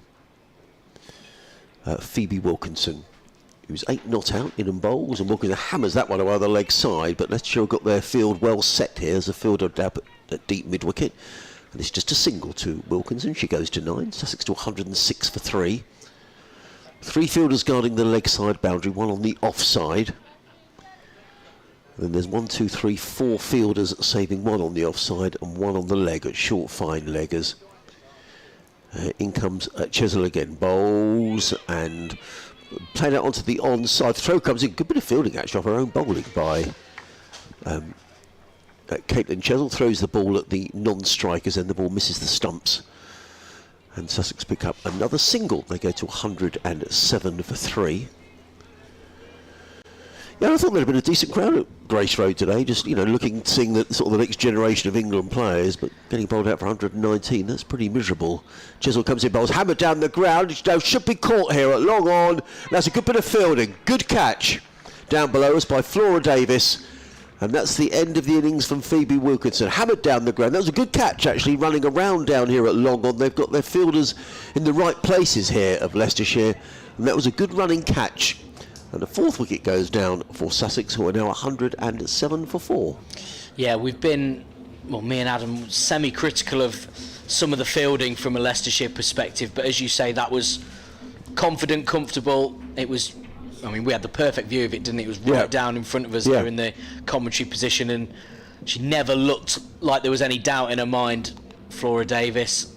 And as you say, perfectly positioned and perfectly executed to get Leicestershire another wicket. Well, it could be quite tricky here at Hove, and I wouldn't imagine that a lot of these Leicestershire women have played here before. And there is a slope that runs from the Cromwell Road and down towards the sea, and it can be quite deceptive in terms of judging catches down at this end of the ground. But it was a good catch, you know, to run probably 10 yards left. It's the sort of catch you'd expect to be taken, don't get me wrong, but it was very unfussily taken. And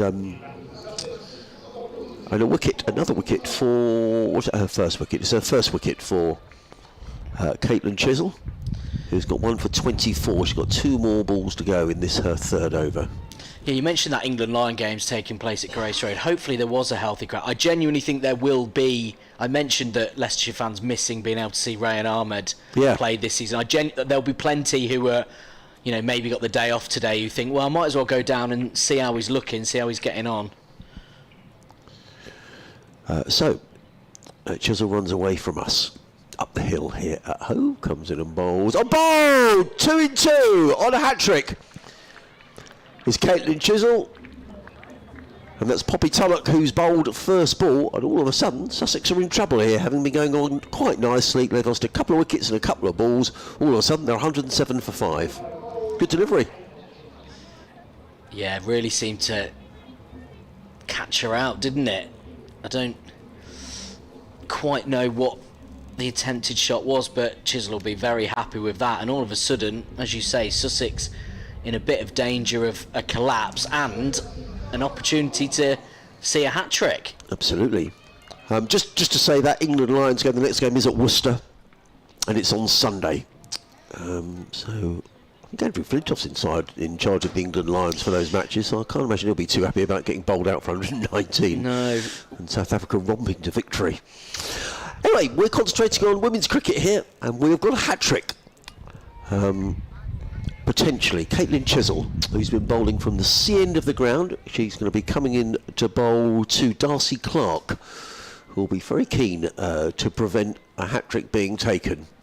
107 for 5 are Sussex. We're in the 16th of the 20 overs. In comes Chisel, over the wicket, bowls, and back on her stumps is Darcy Clark, plays it into the offside. Nice round of applause, and that's a terrific over from Caitlin Chisel. Sussex 107 for 5 at the end of it, so just 3 runs coming off the over, but more importantly, 2 wickets as well.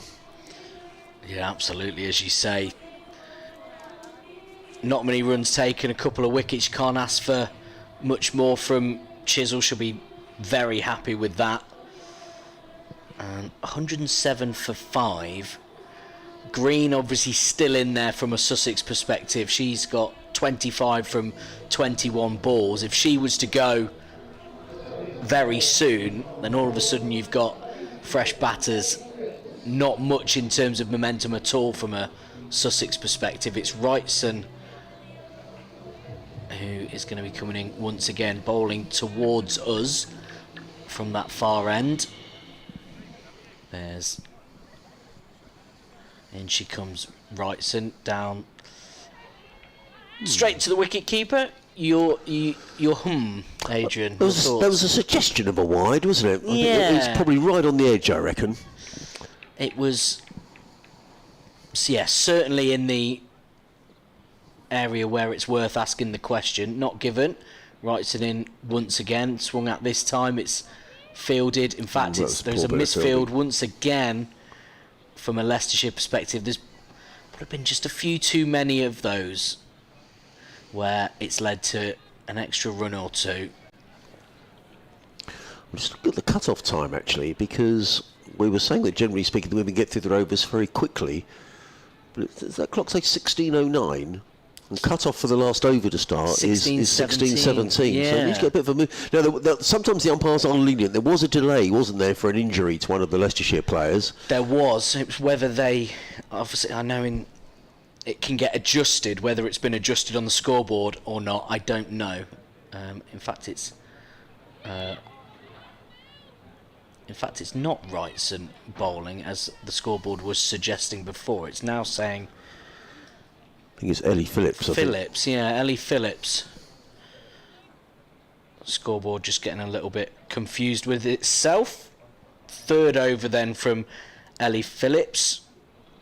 No wicket to her name this afternoon just yet. Conceded just the 1-4 so far.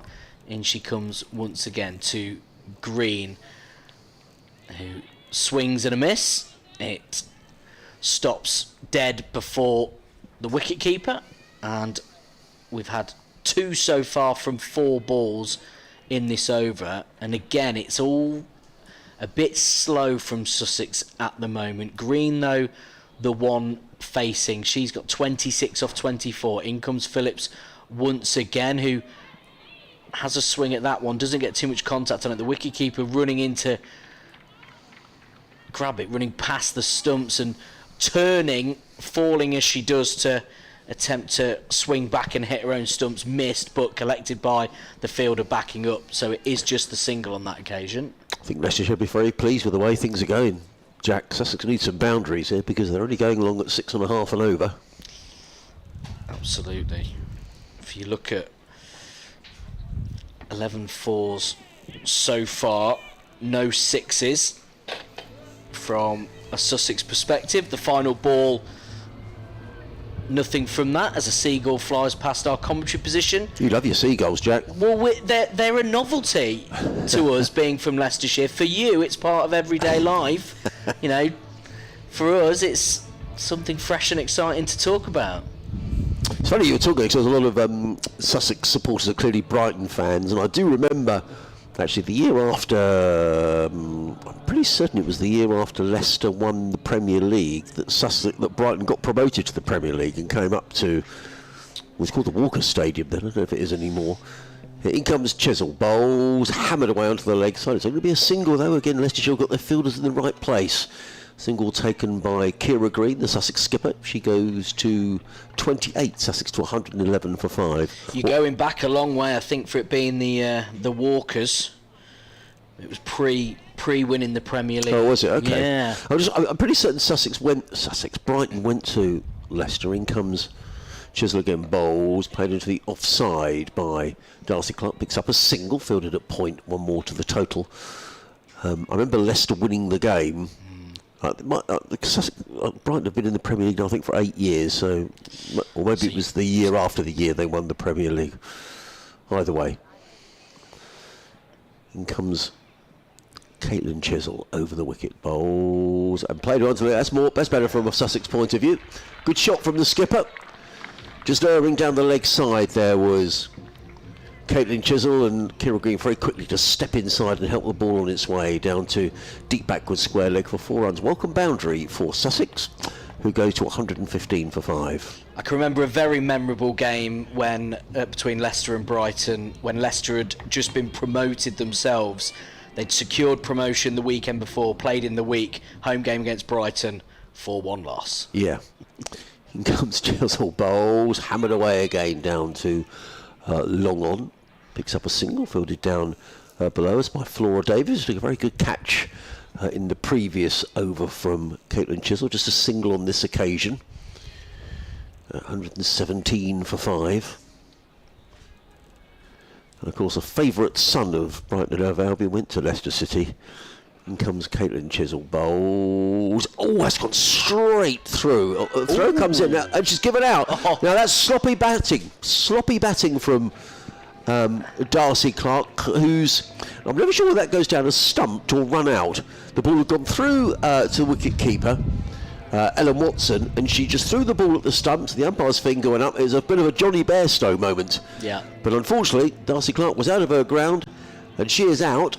And Sussex lose another wicket. They're 117 for 6. I got run out like that once in a game of cricket, and it is the most annoying way to go. But once you've had it once, you never let it happen again. It's when you let the frustration of the poor shot Yes, before get totally. the better of you. She's sort of left her bat hanging in the air, almost to, when you do that air movement to sort of ask yourself, what have I done there? Completely forgetting to take a step back. And I mean, it's brilliant wicketkeeper play from Ellen Watson, you know, alert to the situation, and good wicket. Who was the famous son then that you said? I think of Leonardo Jour. So the 4-1 game that I spoke about, Yes. when I think it's fair to say the Leicester players had been... I know the Leicester players had been celebrating the weekend before because I saw them out in town. Right, okay. They then played on the Tuesday night. Ajoa scored twice in that game, I'm pretty sure. Right, for and Brighton. Leicester signed him that summer. So, He was a huge favourite. yeah. He really was. He played in... they had a charity game for the title win last weekend and he played for Did he? Leicester. He did. Oh, wonderful. In comes Caitlin Chisel. I thought for a minute that was going to be signalled wide. The new batter being Talitha Stanley. End of the over, 117 for 6. Sussex after 18 overs, so just 2 overs to go here on BBC Radio Sussex, BBC Radio Leicester. Adrian Harms, Jack Rafferty, your commentary team on a lovely afternoon on the south coast. Bit a little breezy, but it's dry, lots of blue sky around. And the men's T20 game coming up at 7 o'clock this evening. Sussex Sharks against the Leicestershire Foxes. I think it's fair to say with both sides needing a win. Absolutely, yeah. Leicestershire got their first win in the men's game last time out, and even that, I mean, they were absolutely cruising. They needed 15, I think, off final 3 overs and a ball, and somehow got them, and that was with 7 wickets to spare. They somehow got themselves into a situation where they were 8 down, needing 10 off the last over, and somehow still saw the job through. As Phillips comes in her final over of the afternoon to Green, who nudges that one onto the leg side. It's good running though from a Sussex perspective. It ended up being Phillips herself having to field, not much help in those positions on the leg side, and in the end 2 runs from a Sussex perspective. But you should see what happens here, because the cut-off time is 16:17, so I think Leicestershire are going to be slightly over time. Comes once again, that one nudged onto the offside. Yeah. But you would hope good sense would prevail, actually, because there was a delay. No, unless that's been adjusted on the scoreboard already, we shall see. It doesn't feel like there's been much in the way of messing around. No, I agree. So it would feel... I mean, technically, we are at the cut-off time that is on the scoreboard now. So we will see. I mean, interestingly, Phillips doesn't look too concerned, unless she's now thinking, well, we've passed it, the damage is done. But Stanley is waiting, left-handed batter. This one flicked nicely onto the leg side. It is going to be fielded though just backwards of square, and just the single taken. It's a nice looking shot, actually. Nicely flicked away. Just to say, Caitlin Chisel finished 4 overs, 3 for 31. So a good return for Caitlin Chisel, and who was on a hat-trick at one stage. Yeah, it would have been great to see, wouldn't it? Best figures from a Leicestershire perspective. In comes Phillips once again. That is surely going to be wide. Yeah, it is wide. Well wide on that occasion. Tea in the Test match, Jack. England 166 for 6, leading by 193. I am just going to turn round to Adam Whitty. You did say there were 7 down at one point, did you not? I just wasn't listening to him then, Adrian. That was the issue the entire time. Yeah. I just didn't listen to what he said. the no nonsense. No, yeah. I did not, Jack. Yeah. Answer from Adam. Well, there you go. That's my doing. Green still there. 36 from 30. In comes Phillips towards us. That one onto the leg side. Fielder coming in at long on. Simple enough. Just the single taken. You have to say there doesn't seem to be any sort of urgency from Sussex to go, and we've got what? Well, 1 over 8 balls left, yeah. And, 4 wickets in hand. It's particularly from Green, who's been in there for a while now. Well, Kira Green came in the 5th over. This one into Stanley, who does take a swing at that one. It's over the top of the fielder. It looked potentially dangerous, but Nice looking shot though, wasn't it? It was one of those that... I expected that. When I said shot, I thought it was going to go for 4, actually. This is exactly what I was going to say. It's one of those, once it's over the fielder and you know it's safe, I thought, well, that is going to fly towards the boundary. But it was one of those, I don't know if it's the spin of the ball or what, but the pitch just seemed to suck it back in and stop it almost dead. So just the single taken green to face. She's on 37. That one is a much better... Ooh. I was just about to say a much better shot. It was straight to the fielder who was square and on the leg side, but dropped by... That is Caitlin Chisel. That would have been a brilliant catch, you know. It would have. That really would have been a good catch because that came right out the middle of the bat, you know. In fact, it's Lucy Weston, I think, who went for that. She was diving just down to her left at square leg. It was a decent... It looked like a decent shot. Yeah, I think it was. I think that would have been a really good catch, actually. Actually hung on to that. But it is another one dropped from a Leicestershire perspective. Hopefully at this stage won't be too damaging, but it leaves Sussex on 125 for 6. And the final over is going to be bowled by Indira Singh, who's going to come in from the Cromwell Road. 3 overs, 1 for 12 so far. Excellent figures. She's going to be bowling to the right-handed Kira Green. The Sussex skipper, who's 38 not out, as in comes Singh. Right-arm over wicket, bowls to Green, who plays that down the ground to mid-on, fielded by Flora Davis, but it's just a single, and I think Leicestershire will be happy enough about that. 126 for 6 are Sussex here on BBC Radio Leicester, BBC Radio Sussex, in the sunshine at Hove. Molly Adams top scoring with for Sussex. She made 40 before she was run out attempting a single to mid-off. And Sussex could do with a couple of boundaries in this final over. Singh runs away from us around the wicket into bowl to Stanley, who clips this one away nicely on the leg side. They've taken one. I'm sure they'll be looking for 2 here. They ought to be looking for 2 as the throw comes in. Yeah, comfortable 2 in the end. Good cricket all round, actually. Good throw. 1 bounce over the top of the stumps.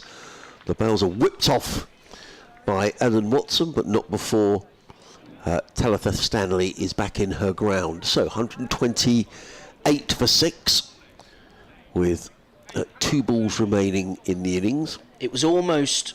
It was comfortable, but still less comfortable than it should have been. Yeah, the hesitation opened up the door slightly, didn't it? I would agree. There was 2 there every day of the week, really. In comes Singh, bowls, and a swing and a miss from Stanley through to keeper Watson, and there is no run. It's been impressive, you know, from Indira Singh. Before this, 3 overs, 1 for 12. So it's been a very fine spell of bowling. Currently 1 for 15. 4 balls remaining in the innings. I think Leicestershire will be pleased with their afternoon's work so far. In comes Singh and bowls, and Stanley looking for a reverse. The ball ends up at point and goes through for a rather fortunate single, but they all count. I think she's been struck on the hand there, actually, has Talitha Stanley. I was just about to say, I don't think I've ever seen... You've seen attempted scoops not go right. I don't think I've ever seen the ball flick off at that angle before. It seemed to defy the laws of physics. It did. In comes Singh over the wicket to Kira Green, who hammers that one. Oh, unlucky. That was hit firmly. I mean, it goes down as a drop, but it would have been a very good piece of fielding as well. It was drilled to short extra cover, a diving attempt at the stop, at the catch, when it's been spilled, but I think that's a good effort, to be fair. I'm not sure who's put that chance down, but it was just a single, and that came right out in the middle of Kira Green's bat. She goes to 40, total 130 for 6. Singh is in again, bowls, and she's bowled! Another wicket goes down. Talitha Stanley is on her way. She goes for 5. And this is a good final over as far as Leicestershire are concerned. It is the end of the Sussex innings. Unhelpfully, the scoreboard has disappeared. No, we go 130 for 7 at the end of the 20 overs. And just give you Singh's figures because that's an excellent final over. Bowled 5 runs off that final over and a wicket. Yes. So she's finished with 4 overs, 1 for 17, which is very good indeed. From Indira. 2 for 17, I think. 2 for 17, sorry, she picked up the final wicket, didn't she?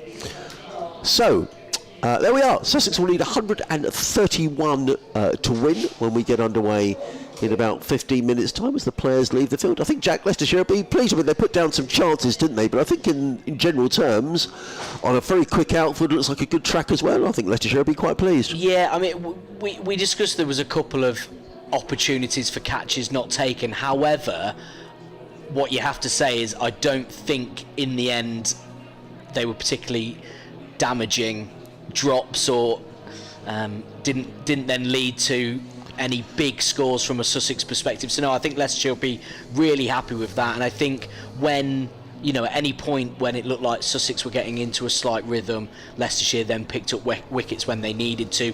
And even Green, who was the one in the end really that was getting some runs for Sussex, even she wasn't able to get into too much of a rhythm. And, you know, I mentioned it before, for there only to be 5 runs and a wicket from that final over is perfect, really, from a bowling perspective, isn't it? So 131 required from Leicestershire. I think you're in a position there where you are disappointed if you don't go and chase it down. Just give you those bowling figures. Ellie Phillips, 4 overs, no maidens, 2 for 20. Caitlin Chisel, 4 overs, 3 for 31. Indira Singh, pick of the bowlers, 4 overs, 2 for 17. Emma Wrightson, 2 overs, no wicket, 4 22. And Charlie Keaton, 4 overs, 1 for 23. And Faith Kikishin, 2 overs, no wicket, 4 16. So Sussex need Leicestershire need 131 to win. When we return, are we staying on or are we having a little break for a cup of tea? I think we should go and have a cup of tea, Adrian. I think we'll have a cup of tea and we'll be back with you shortly.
Well, welcome back to the county ground Hove with glorious blue sky and lovely sunshine as well. Leicestershire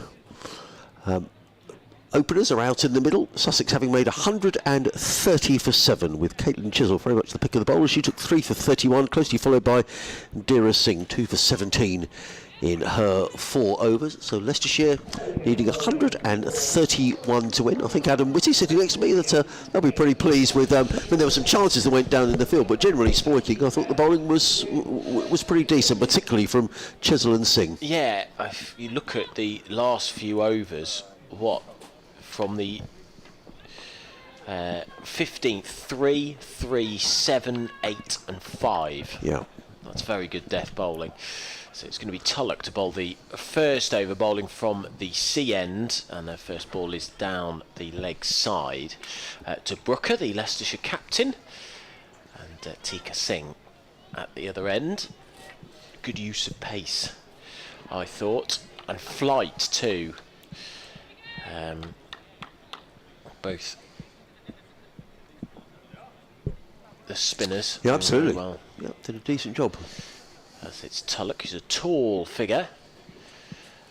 Moves in now past the umpire, and that swung back in, didn't it? Right off the seam. That was a lovely delivery. Pitched outside off stump. Wouldn't have missed the off stump by far. I thought it kept a little bit low as well, actually, as it went through. I don't know if you've seen Jacob Bethel's dismissal. I have. I mean, that's the sort of thing. That's the sort of delivery you might get on a village green, Yeah. isn't it? It is, yeah. I mean, really, yeah. I mean, that's almost impossible to keep that out. As Tulloch moves away from us now, kicks up her heels, up to the wicket, bowls full. Good Yorker. Dug out, rather, I should say. I remember how to speak English. Brooker playing it back to her, and there's no run. I mean, much as it's very exciting seeing wickets go down and, you know, a game moving on at that pace, I think we 1 or 2 questions asked about the pitch at Lords. I mean, really, you don't want test matches finishing in 2 and a bit days, No. which this one could well do. There's plenty of talk about that at the moment, hasn't there? There was plenty of talk before it. I saw that they had steamed the pitch, or smoked the pitch. I can't remember whether it was steaming or smoking, as Tulloch is in full. Another very good Yorker on an off-stump line. What does that mean, steam the pitch? It means that they literally...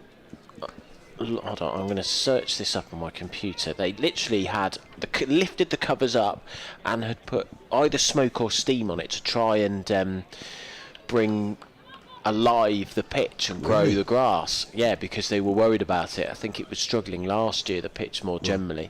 Here's Tulloch, the 4th ball of the over, pleasantly driven straight at cover. There is no run though. Well, certainly at Lords, when Sussex were last there for a championship game, there were a number of championship games that ended up in dreadfully dull draws at Lords, where the pitches were just very, very flat. So maybe that's one of the reasons. But it seems like it's gone the other way. They don't want to relay the pitch, Right. so they steamed them. So they do it at Wimbledon, apparently, sterilising the soil without using chemicals. As Tulloch moves past the umpire now, bowls, and that's pulled round the corner. That should be 4 runs, and it beats. There is a fielder out there at deep backward square leg, but it was too fine for them, and there's a fielder at short fine leg too, but it beat her too. So that is the first boundary of the day, and what had felt like a very tight over ends with a boundary. We've still got 1 ball to go, but Brooker onto that quickly, I thought, read the length well and turned it round the corner for 4 runs. Yes, so it sterilises the soil without using chemicals, so there's no weeds, pathogens or pests in the soil, which presumably will mean better growth. But I mean, I don't know when that pitch was last relayed. Tulloch in now, bowls. Oh, and that moves back in and bowled. We talked about that pitch off the seam, didn't we, a second ago? And that zipped back off the seam, almost an off-cutter really, and didn't bounce much either, and crashes into off stump. So Brooker has to go for that solitary 4, and that was a beauty by Tulloch to end the first over. The Foxes 5 for 1. Well, it was a beauty, and actually having been hit the previous delivery, which was a poor ball down the leg side that was helped on its way by Becky Brooker. It was a good delivery, and she bowled 2 or 3 good deliveries actually. Had Poppy Tulloch in that over, really pitching the ball up. So an early breakthrough for Sussex. When you're just defending 130, that's just the start that Sussex would have wanted. Yep. And getting some movement off the pitch too. Got a little and large combo, haven't we, coming in now? Just Francesca Sweet who's coming in, I think it is. Yes, Francesca Sweet, who's quite tall, and then Tika Singh, who's quite small. Yeah. That's the new pair, but yes, so 131 is the target. But I suppose in terms of Test match cricket, I think they said it was a sellout at Lord's today. I don't know if it was yet. I think it might have been a sellout, but I think a few people decided perhaps not to go because the weather wasn't great. It certainly wasn't full. I was watching the post-tea session. It was by no means full yesterday. Imagine not going to Lord's because of the weather. Well, yeah, I agree. Kira Green is going to open the bowling, the Sussex skipper from the Cromwell Road end. Joint top scorer. She made 40, as did Molly Adams, and she's coming in around the wicket. Comes in and bowls to Tika Singh, who drives pleasantly to mid-off, but can't beat the fielder, and there is no run. But the point I was going to make was that if you'd expect a Saturday's probably a sellout at Lord's, ECB must be hoping these games aren't going to go at least 4 days. Green in bowls, and Tika Singh plays out into the offside again. There is no run. Well, I'm told one of the guys in the press box it's an awful weather forecast tomorrow. I don't know how correct that is. I was reading how much the MCG and was it the Gabba that was just 2 days? Right. How much it lost the the most? It was millions and millions. Yeah. Kira Green in again bowls, and Tika Singh just sort of fiddles that one down to short third man, but there is no run. Good tight bowling by Kira Green. Well, those were both 2-day tests, weren't they? So you miss out on 3 days worth of games. And it's not just the people getting refunded tickets, it's the beers, it's the refreshments around the ground and all the rest of it. Green in again, bowls, and Tika Singh is forward. This is good bowling by Kira Green, who does rattle through her overs. 4 dot balls already in this over. Just to reiterate, Sussex making 130 for 7. Leicestershire with the skipper, Becky Brooker, already back in the pavilion. Green in bowls, Tika Singh drives nicely down the grounds. 2 long on. She'll pick up a single, but it's just a single. Leicestershire go to 6 for 1. 1 more ball to go in the second over. Just a reminder, 2 matches here today. The women playing now, and then the men's game starting at 7 o'clock. As Francesca Sweet takes guard, in comes Green and bowls, and Sweet clips this one away firmly through square leg. There's a couple of runs here, could well go for 4 actually. The outfield is mighty quick, and it beats the fielder on the mid-wicket boundary. That was better time than I thought it was going to be.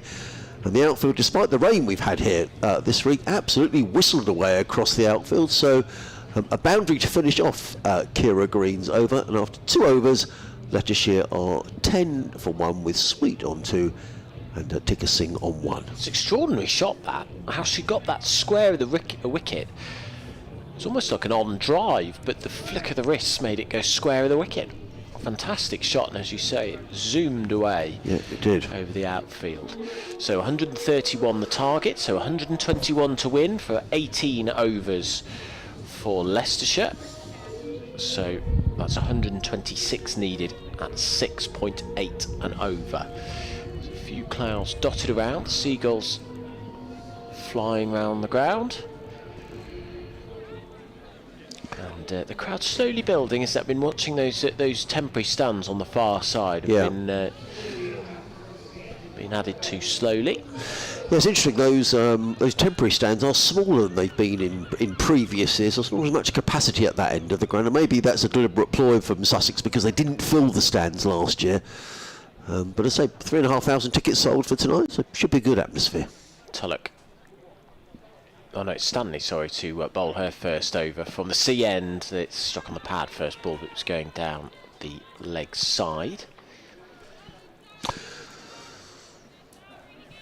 I was sat last year. Was it Essex, I think? I went to go and see with my friend Danielle last year. Okay. And I was sat on the deck chairs over. What, for a T20 or a championship game? Championship game. Right. Was that the game? Because Jordan Cox got a very good 100 Yes, down I here. think it was. Yes, I think it was. Batted beautifully.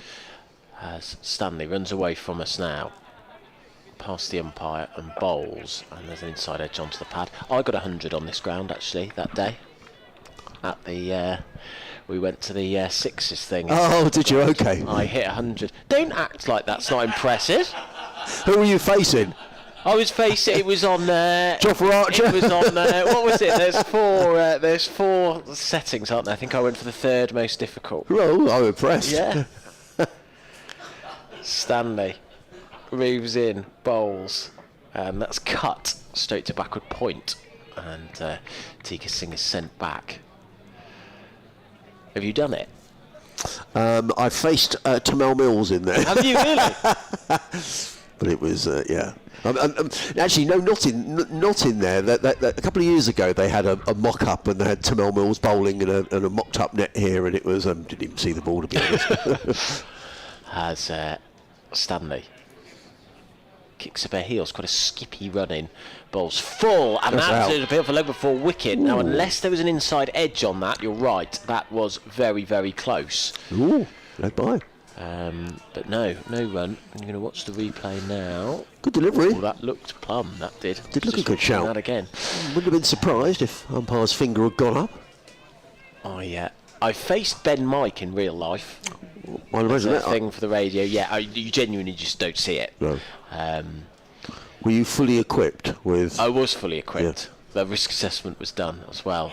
Stanley's in, sweep, and it's given us a wide, so nothing must have come off that, and I think that's going to run away for 4 runs, 4 wides. Yeah. So, down the leg side, that ball sort of darted in, and Sweet went for the big hoik, missed it. But it doesn't matter, they got the required result anyway. 16 for 1 in pursuit of 131. We've got 2 balls left of the 3rd over. Yeah, standing up to the stumps, Molly Adams, he can't really afford to slide a delivery down the leg side. That's very difficult for a keeper standing up to the stumps. As it is Stanley. It comes in, bowls outside off stump, overcorrected, and is punished probably in the same way. That's racing away for 4 behind square on the offside through backward point. So that races away for 4. And that so often happens, doesn't it? You bowl down the leg side, you overcorrect, try and square it out, and you go too far down the offside. And that was cut away for 4 pleasantly by Sweet. He's a very, very good player. It was a good shot.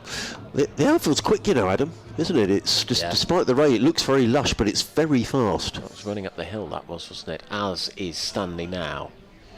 In bowls, tosses this one up, lower ball, big hit out to deep mid wicket. The fielder runs in and takes it. Catch. And Sweet puts a bat above her head and shouts at herself. And I can see why. It's very clever bowling, that. Took the pace off, half volley, eyes lit up, and she went for the big mow over cow corner, which was exactly what she would have wanted. The trap was set, and Sweet has fallen for it. And the 2nd wicket falls. Leicestershire in a bit of bother here. 20 for 2 in pursuit of 131 as we head towards the end of the 3rd over. It was a good catch, actually, wasn't it? running in off the deep mid-wicket boundary. There's a couple of good catches. We've seen some catches go down, but we've seen a couple of really good catches. Flora Davis got a very good catch a little earlier on today, and that was an equally good catch taken there by Poppy Tulloch, running in from deep mid-wicket. So... sort of a double breakthrough for Sussex. Tulloch picking up a wicket and then also picking up that catch. That was a good catch. Was that the end of the over? It was the end of the over. I think we had 8 balls in it in the end, but it was quite a long over from a Sussex perspective. But I doubt it's a little bit like that Freddie Flintoff famous over where he bowled a no ball, but it meant it was probably a good thing because he got another go. He was able to take the wicket. So 3 overs gone here on BBC Radio Sussex and BBC Radio Leicester. This game interestingly poised with Leicestershire 20 for 2, needing 131 to win. And Kira Green suddenly changing her bowling around. This is going to be the 4th bowler, and it is going to be Bella Johnson, who's going to be bowling from the Cromwell Road end, and it's going to be bowling to Faith Dickersing, who has just got 1 run to her name. In she comes, bowls, and looking to sweep the ball away. It's rather a top-edged over the wicket-keeper, and a single taken by Dickersing. She goes to 2, and the total to 21 for 2. And it brings the new batter on strike, who's Lucy Weston. Yeah, the wicket-keeper. Who just takes guard. Sussex still with those 7 fielders inside the circle. Only 2 fielders allowed out at this stage, both on the leg side. As in comes Johnson, bowls, and forward comes Weston. Just plays it carefully well on the offside, and there is no run. There's nothing like taking wickets in T20 cricket, just to slow the scoring rate. Johnson again. 7 or 8 paces in, bowls, and hammered away down the ground. That's a good shot. That's 4 runs. Maybe he's chasing that one. Slightly overpitched and drilled down the ground. Lovely looking shot by Lucy Weston. Picks up a boundary. Yeah, it was a lovely shot, and you're absolutely right. The wickets can kill you off, really. Yep. Stats something like 60% of games, 70% of games I think are lost, aren't they, if you lose 3 wickets in the power play? In the power play. Yeah. Leicestershire's above the run rate at the moment. Yeah. Comes Johnson again, bowls, and forward comes Weston. Just plays it quietly away on the offside. There is no run. Yeah, it's shown on the scoreboard there. The current run rate is 6.8, and required run rate 6.5. So Johnson, right arm over the wicket, in and bowls. Short, pulled away onto the leg side. It'll just be a single on this occasion, out to the field on the deep mid-wicket boundary. Fields well, gets in the throw. 1 more to the total. 1 more to Weston. She goes to 5. Leicestershire to 26 for 2. It brings Dickersing on strike. Just 2 off of 10 deliveries. Haven't opened the batting. So that's another fielder up inside the circle here. Oh, short, pulled away. That's not a great delivery. Going to pick up 1, possibly 2, but there'll only be another good piece of fielding out there at deep backward square leg. That is the end of the over. 7 runs coming off of the over, and Leicestershire, after 4 overs here, are 27 for 2. At the same stage, Sussex were 31 without loss. So pretty much even Stevens in terms of the runs scored. But maybe crucially, Leicestershire have lost a couple of wickets. I was just trying to look at the DLS par, which is 27, so they are spot on the DLS par. Yeah. Slightly affected by the wickets, the DLS, isn't it? Yes, it is. Yeah. Just quickly in the Test match, the Surrey pair, Jamie Smith and Atkinson, leading a recovery. England now 184 for 6. Leading by 211. Tulloch, 1 for 5 so far. Bowls a slower delivery outside off stump. That's played late by Tika Singh. Just shy at the stumps and had that hit at backward point. That would have been a wicket. That would have been a run out. Good bit of fielding there, actually. Yeah, one of those pick up and throws on the charge.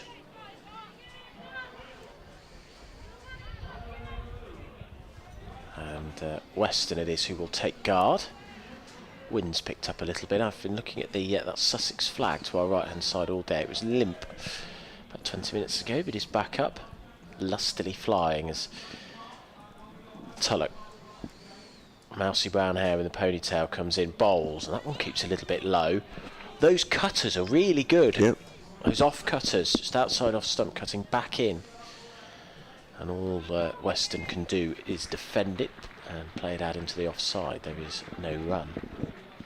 I think the applause we could hear, there's an old players afternoon down in the corporate hospitality down to the right of where we are. I think we could hear the applause from perhaps some. There we go again. Tulloch is in. Again, there's a bit of movement in there. You could see that Weston went to go and drive that through the covers, but it moved in, so she got an inside edge on it. Thick inside edge into the pad, and it squirts away back to the bowler. There is no run.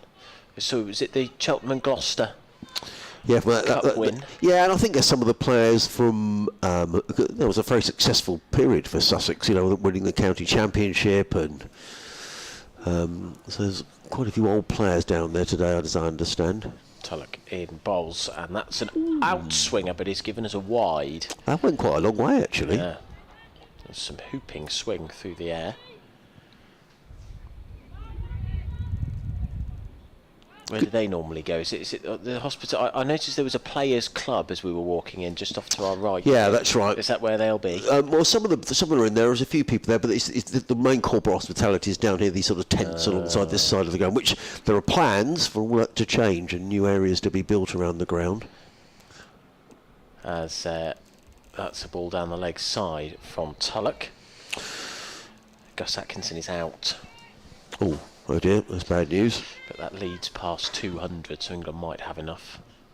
30 for 2 is the score. So 101 to win for the Foxes, and they have 15.5 overs in which to do it. So the required run rate 6.5, which they're just above. Here is Tulloch in full ball down the leg side again. And so turns round grumpily, does Tulloch. So another round of applause there. Yeah, I don't know if they're sort of introducing some of the old players or. Yeah. What are they going to do in this hospitality? They're going to build something nice? Well, yeah, that's the plans. I mean, one of the plans with the money, have they? Well, it'll be 100 money I see. as and when it becomes available. Here's Tulloch in bowls, driven and missed, and it's just wide of the off stump by a whisker. No run. Yeah, so those Sussex are under control basically by the ECB at the moment in terms of new signings. It's one of the issues Sussex have at the moment because they can't bring in any other players because of the restrictions imposed on them by the ECB. But the plan for the 100 money when it comes to the club, 100 money can be used for ground improvements, bettering facilities, and there are plans here at Hove for that to happen in the years ahead. Tulloch comes in, bowls, driven Shot through the covers. It was a very full Yorker that, so dug out but driven. Nice shot for a single. And so the score moves on to 32 for 2. 3 wides in this over we've had, crumbs. Yes, it is. 3 in a row. Yeah. But what you can't do in terms of where West Sussex have been penalised, Adam, is because of an annual trading loss, and that's what the 100 money will not cover. Why Sussex have got themselves into trouble with the ECB. Tika Singh waits and crunches this straight at mid-on. Good bit of fielding, actually. Got a bat very high, very raised, almost behind her back, Tika Singh. And played that across the line, but safely. That is the end of the over. The score is 33 for 2. So there were 6 off that over, but if you think there were 3 wides in a row, sort of Tulloch did a good and a bad job at the same time there, considering she bowled 9 deliveries and they only went for 6 runs. So the score 33 for 2. That means that Leicestershire need 98 runs to win off 15 overs in order to win this game. They're going at the run rate at the moment 6.5, the required rate they're going at 6.6. And Kira Green, the skipper, is going to take responsibility for the final over of the power play. She's going to be bowling to Tika Singh from the Cromwell Road end of the ground. The batter's out, Booker for 4 and Sweet for 8 as in comes Green and bowls. And Singh clips this one away nicely through mid-wicket. Picks up a single to the fielder on the deep mid-wicket boundary. Just one more to the total. 34 for 2.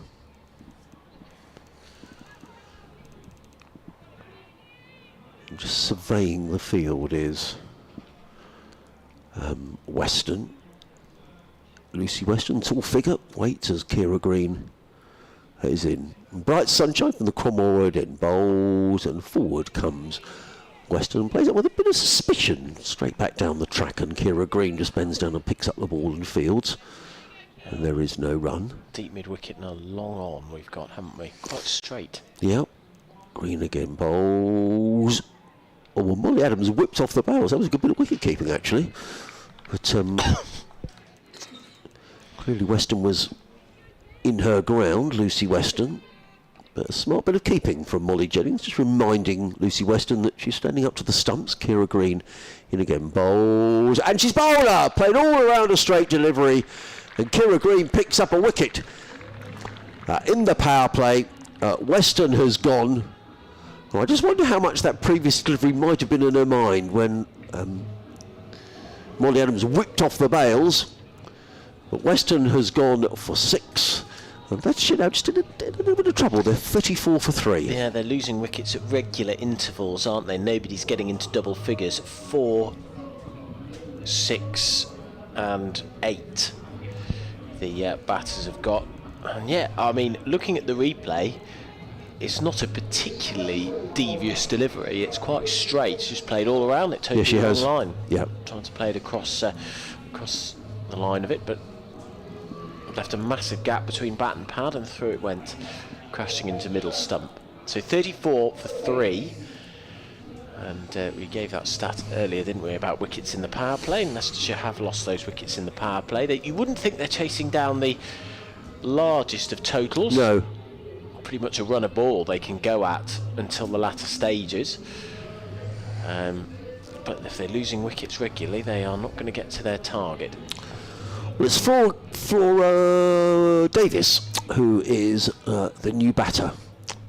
And Kira Green coming in around the wicket, bowls. And Davis again looks rather suspicious at that delivery as well. I wonder if there's been a turn out there for Kira Green. Played that with soft hands, the ball just bounced around to the offside, and there is no run. It didn't spin in at all, that's why it sort of kept its line. Green again, bowls, and Davis plays pleasantly into the covers, but again there is no run. Good over this for the last over in the power play from the skipper Kira Green, who took responsibility. She's picked up a wicket and just the one run coming off the over. So at the end of the power play, the end of the 6th over, Sussex are 34 for 3 at the same stage. No, Sussex aren't 34 for 3 at all. Leicestershire are. At the same stage, Sussex were 41 for 1. So the current run rate is 5.7. The required run rate has just crept up a little to 6.9.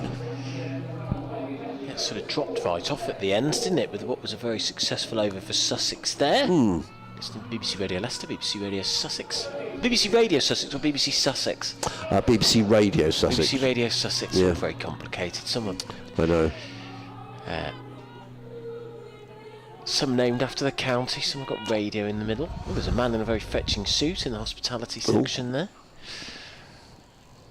As Stanley to bowl from the C end, her second over, and her first delivery is a straight one, zips off the surface on the middle stump line, clipped away into the leg side. It's a nice navy suit, that one. It's going to be hot on a day like this though, wearing a suit like that.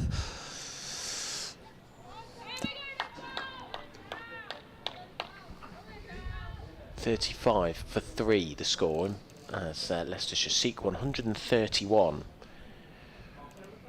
Davis twiddles her bat in her hand as she waits for Stanley to come in, turns this round the corner, picks it off the stumps really. That didn't bounce much.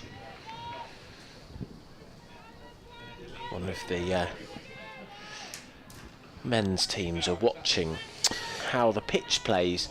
You would think they would, wouldn't you? Yes, I agree. Yeah, at least have a You get to see exactly where it's good, where it isn't. I think you probably say you would have learned that pace off on this pitch works, and there's a little bit of dodgy bounce as Stanley's in.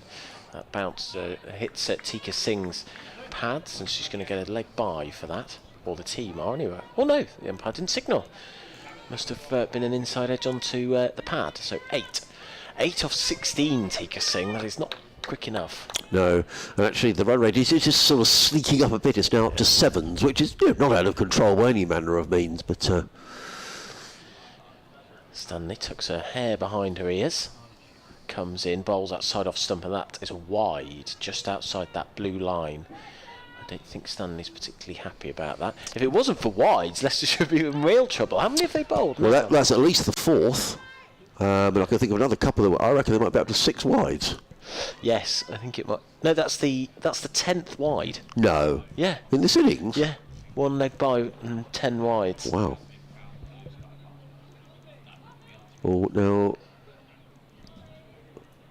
what's happening here? They might just having a word there, I think, with Kira Green. I don't know whether... I don't know. I think they were maybe moving the field around a little bit too late.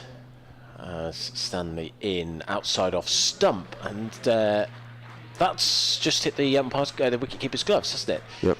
So there was a massive round of applause just as that ball came out of her hand, which confused me immensely. And it was obviously for something else. I could tell it hadn't hit the wickets, and yet the applause felt like it was a wicket. It was a dot ball, just crashed into the wicket-keeper's gloves, and nothing doing. 38 for 3 the score, 131 the target.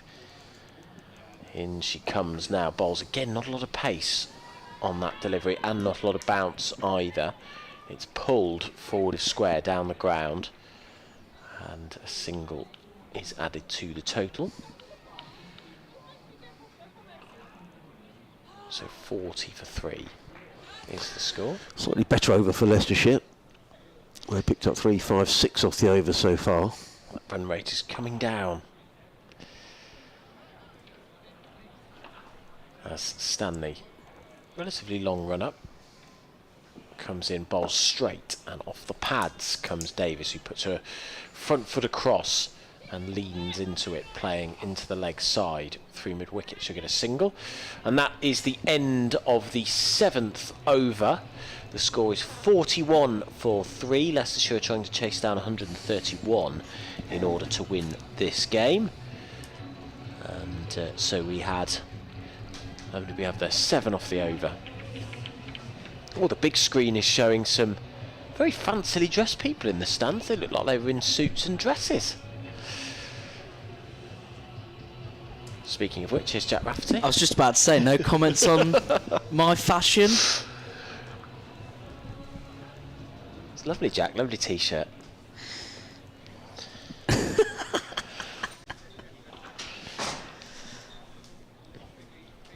Who's calling this over? Sorry. You are. I am. Well, it's driven onto the offside. It's just in front of square. It's going to be a single. It's Johnson fielding for Sussex. Sorry, I was too taken aback by Gokwan stood next to me giving out the fashion advice. I was very complimentary. Johnson into Tika Singh. That one is over the head of the bowler. In fact, it was fielded well. Almost for a second looked unintentionally fielded well. It seemed to hit the legs of the She slapped of it the down. mid-off. Did she? Slapped it down, yeah. I didn't know if it was one where it's, you know, sort of stops in the running motion as Johnson comes in once again. That one is nice swept.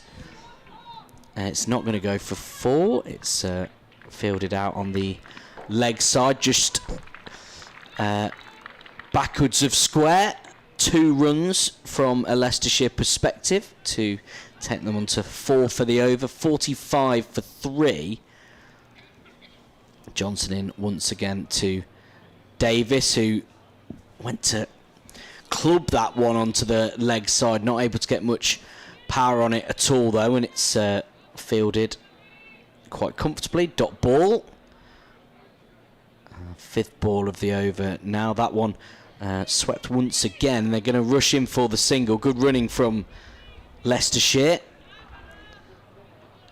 Going for the sweep a couple of times in this over. I'm not quite sure the field is ideal for that. I suppose she's hitting with the spin over to that leg side, but there's a fielder quite fine at deep backward square leg, and there's a short fine leg too. Johnson in once again. That one once again hit down the ground over the fielder's head. It's misfielded and it'll go for a boundary. The fielder on long on, running along the boundary to long off, diving down to prevent it, but unable to do so. I think she'll be disappointed with that, actually, not able to prevent the boundary. It's difficult to see. It's right on the opposite side from where we are, so difficult to see how close she was in terms of how the difficulty. Over it, I think. If you get there, you should field that. Sort of tumbled over it. 50 for 3 the score at the end of the 8th over. So 100, sorry, not 100, 81 to win off 12 overs. So the required run rate 6.8. They're going at 6.2 at the moment. Are the Foxes looking for their second win in a row? There's going to be a change of bowling, and Eve O'Neill is going to bowl her spinners from the C end. She's in now, tosses it up, back goes Davis, sorry, and cuts this square on the offside. She'll get a single to deep point. 51 for 3, 80 to win.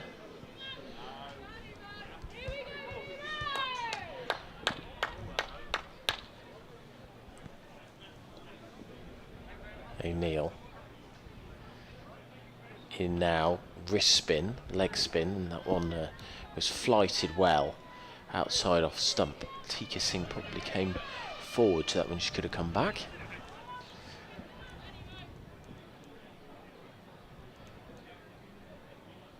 And she comes again now. And Tika Singh almost bunts that baseball style, just tries to hit it into the surface to get a quick single, but can't. 13 off 19 for her. Hear the encouragement from the Sussex players. O'Neill in, that's turned round the corner. It was a wide ball outside off stump. Tika Singh made room for it, but hits it straight to deep mid wicket. 52 for 3. 79 needed now. This partnership 18 off 16 balls. In comes O'Neill. That was a flatter, straighter delivery. Sort of held its line, and Davis moved away and cut it. How many have we had off this over? We have had 4 off 5 balls. 3 off 5 3, balls, sorry. yeah, 3. Which is not enough for a Leicestershire perspective. We'll see what Tika Singh does here. I suggest she might try and hit out at this. She cuts it to that deep cover again, so just 4 off the over. That's not really enough from a Leicestershire viewpoint. It seems to be at that point where, you know, when every single shot just seems to go straight to a fielder. Is that... It's clever bowling in a sense, Yeah. bowling to your field, where all you can play are cut shots and you can try and manufacture something, but that's quite difficult. But it's these horrible middle overs where suddenly it seems like it's eking away. 9 overs gone, 54 for 3 is the score. Leicestershire, they are in pursuit of 131 to win this game in the Women's T20 Blast. It's going to be Johnson once again. The 10th over for Leicestershire as the sun just beaming down on the pitch here on the south coast, Adam. On the south coast, love the south coast. We love sport on the south coast. You have, if you were on the south coast and you are commentating, you have to say that you're on the south coast, because it is such a novelty for us. It was so funny when it was me and Adrian earlier, and he said, "You boys do love the Seagulls, don't you?" It's such a novelty for us. What else is going on in the Women's T20 at the moment? We've got an injury at the moment, which you're not missing anything.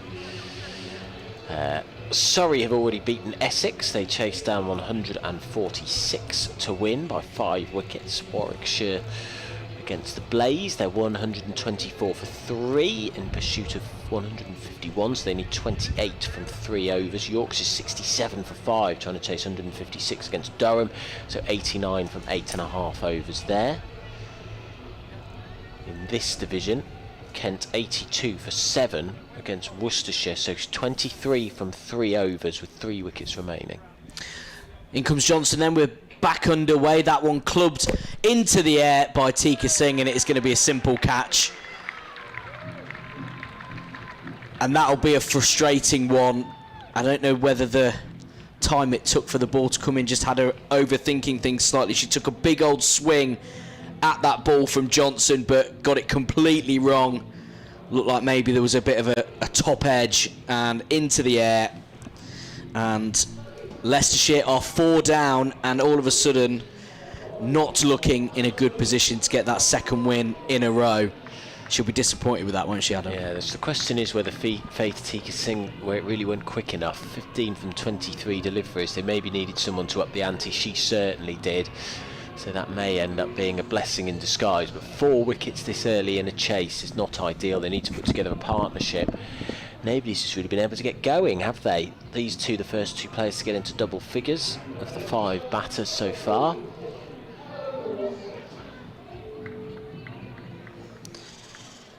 Well, me and Adrian were talking and saying Leicestershire would have been really happy the way they restricted Sussex, and with a target of 131, probably in a position where you would say they would be disappointed not to chase it down. All of a sudden, is looking like a much more difficult task, as they require, what, 77? As Lewis comes in. Once again, I've been done by a scoreboard not updating quick enough. It's Lewis that is bowling, not Johnson. So Lewis that took the wicket of Tika Singh. In fact, with her first ball of the afternoon, did Anna Lewis. So figures at the minute of 1 for nothing, as Watson will get a boundary. That's a nice shot on the offside backwards of square, and a much needed boundary from a Leicestershire perspective, which will take them on to 58 for 4. That was a poor ball, wide outside off stump. It's one of those deliveries that you just throw your arms at and you'll probably get away with it, because it was so wide, and the field isn't set for it either. There is that deep cover, but because it was so wide, if you do throw your hands at it, chances are it's going to go behind square where there are only 2 players in the infield. Anna Lewis then to Watson, who clubs this one onto the leg side this time. There is a fielder running in from long on, running around the boundary to collect that, and 2 taken from Leicestershire. So Watson moves on to 6 from just the 3 balls so far, and that's the sort of pace that they need to go at. Watson's got the memo of how to bat in these conditions. They're still, look, they've got the run rate is not getting away from them. It's just the wickets. Yeah, could do with these two forming a bit of a partnership, but Alan Watson swing and a miss on that occasion.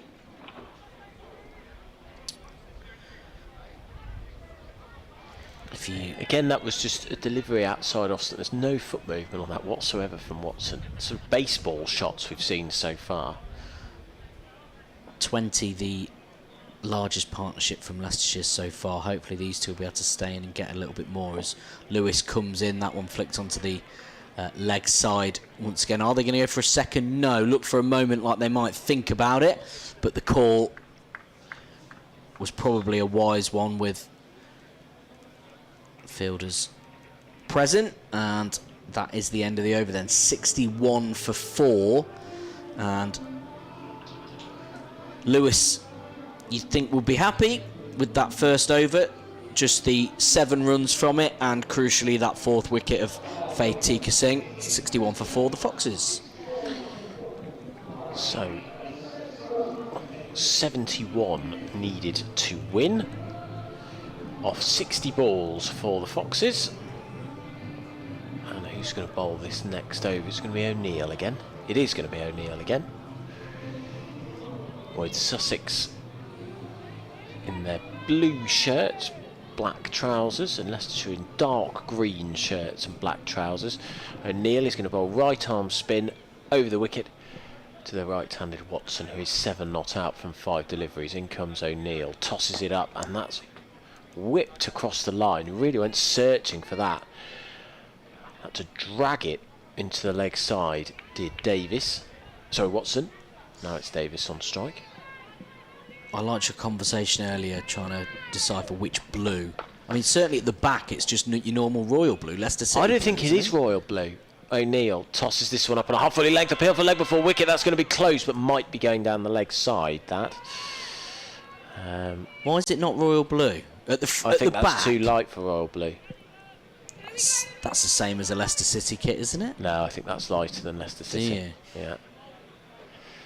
As The ball is bowled by O'Neill up in the air. There's a leading edge out into the offside. Davis came charging down the track and skewed it through cover, but there was no fielder there.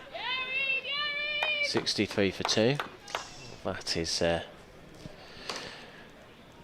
one of the that's Faye Mullins. Faye Mullins, you can hear cheering her on. There's a reverse pull, I suppose you'd say. That's a bit switch hit onto the leg side. There's a misfield, so they're going to come through for 2 behind square from Watson.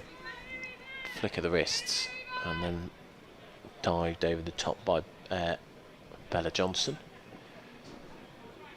So the total now 65 for 4 in pursuit of 131. The current run rate just over 6. They need 7.1 and over. O'Neill, and again tosses this one up. It's a great sweep, that perfectly timed by Watson, who will move on to 11, and he goes to deep backwards squared leg. That's a very good shot for 1.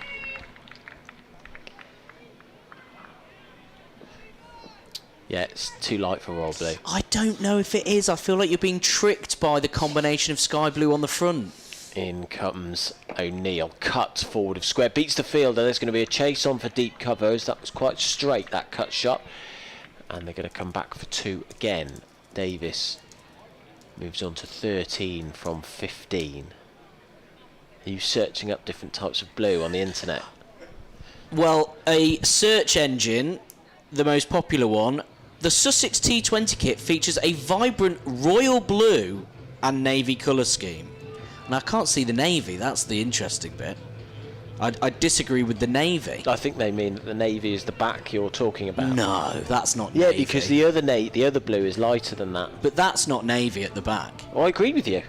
This is we will have this exact conversation tomorrow when we're commentating on Leicester Tigers, and you describe their away kit as apple green. Well, I don't know how many apples you've eten that look that shade like of green. It's like a Granny Smith green. No way. As Lewis comes in from it's a nice little sort of reverse sweep that from Watson. It's not going to go for a boundary just down in front of us. I don't know what apples you're eating that are that colour of green, but I would suggest you need to replenish your apple supply or wait for them to grow on the tree slightly longer. It is a Granny Smith. Not any Granny Smith. Granny Smith, I would say, is quite a green. Well, they more say intensely it's mint green. And it's an off. Well, green. it is mint. It's mint choc chip, isn't it? It's green. The bowler is green, by the way, while we're having this conversation. Kiara green. What shades of Kiara green? Yeah. I wouldn't say it's an apple green, the Tigers. Mint green, I think, is spot on. Like, this is a royal blue kit mixed with sky blue as green comes in once again. The sweep again from Davis, who they have to rush in for the single. They do get in. She had to move slightly over to the offside to then sweep it across onto the leg side, get themselves a single. They're trying to utilise behind them, very fine either side, often leg, because they've brought both fielders up. Lots of sweeps, scoops. That's not that, though.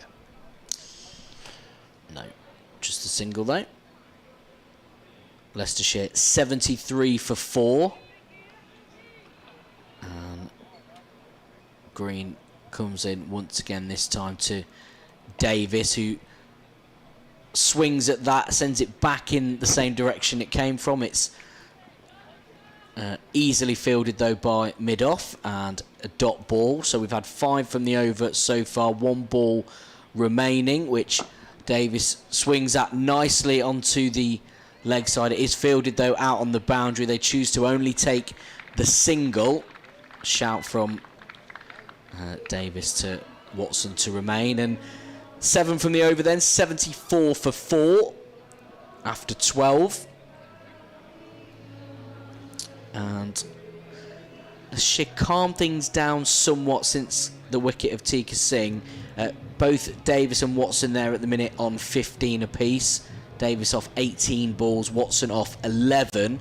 They have 8 overs remaining. They need 57 to win.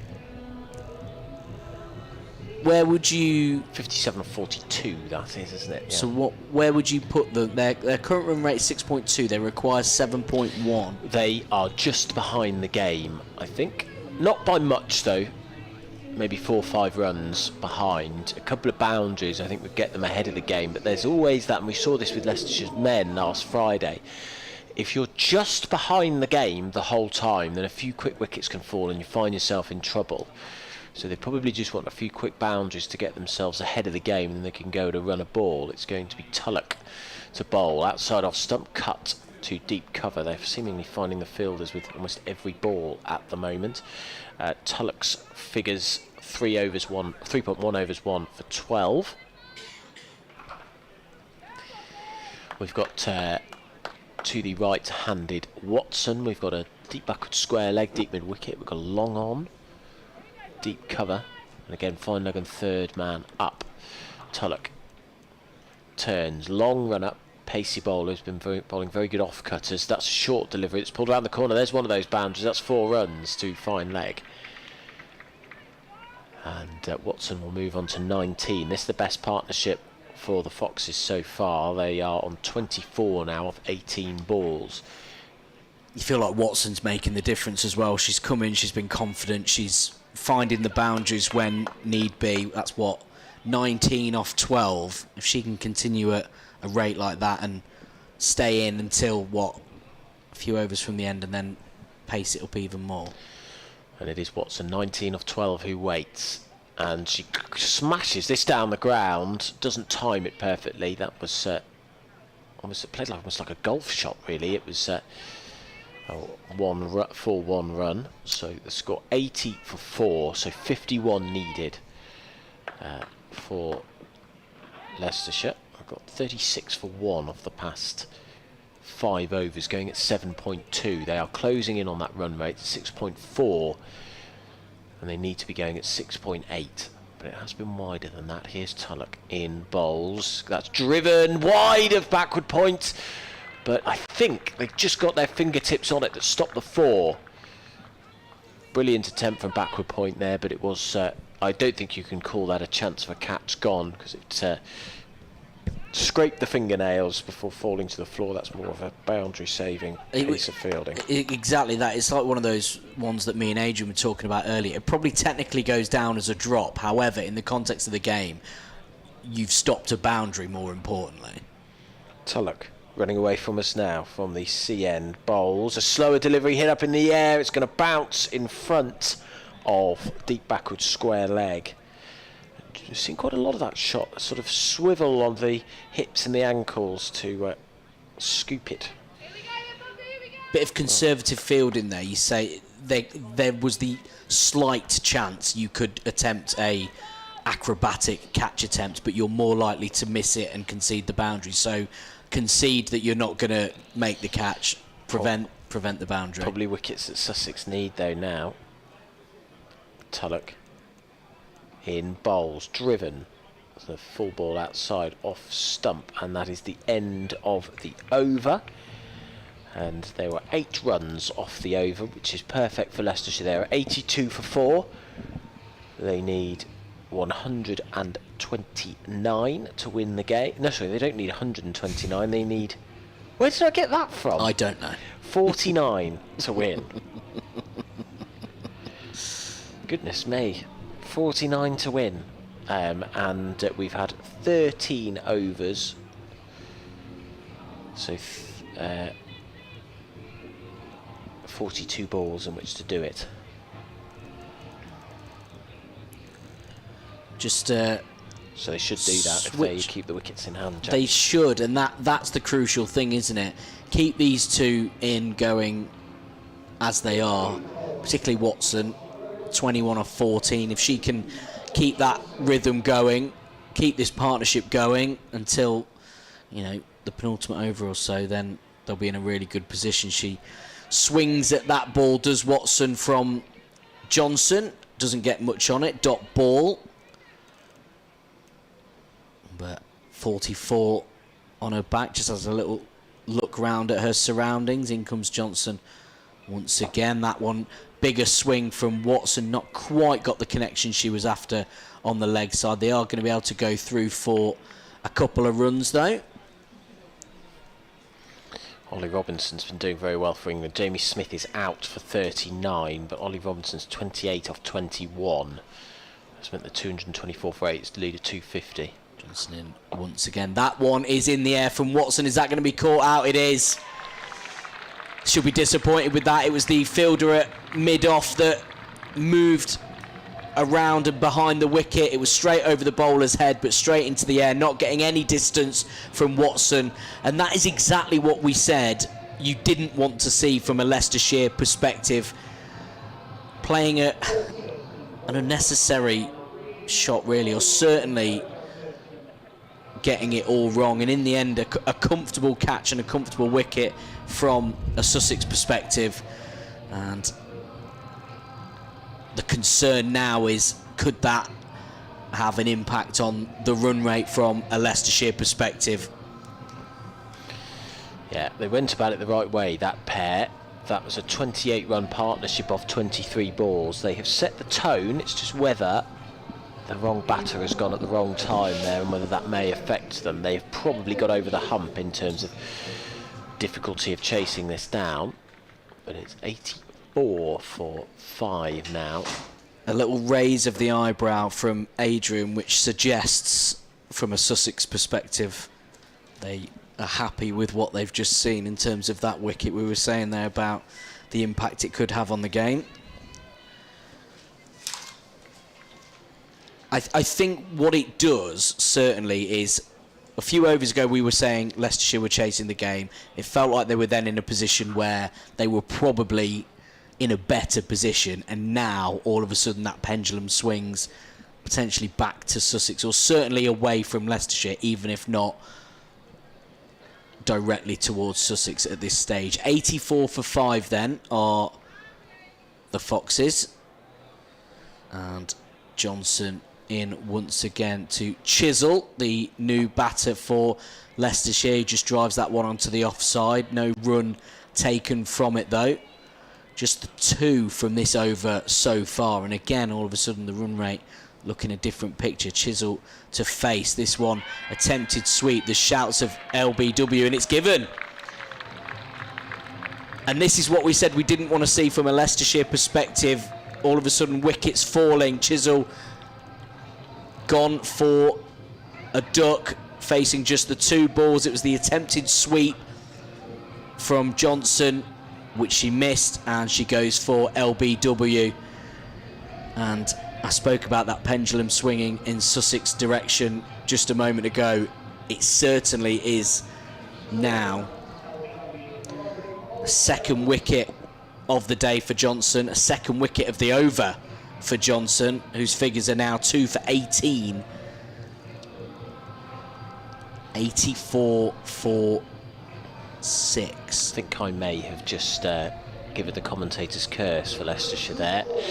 This now is probably swung in the last 3-4 balls back to Sussex after it felt like Leicestershire were comfortable heading home. They've now heading into the tail, and they haven't really got as many runs as they would like on the board. So what, 47 needed to win, and that run rate has jumped right up. So 7.6 it is now. The DLS par as well. My position, the side of the score, in fact there's another scoreboard over there, it's at 94, so as you say, a fair bit behind what is par at the minute, with the Leicestershire on 84 for 6. Johnson in looking for a 3rd wicket of the over to Phillips, who takes the single, flicking that onto the leg side, and that is a very good over from Bella Johnson.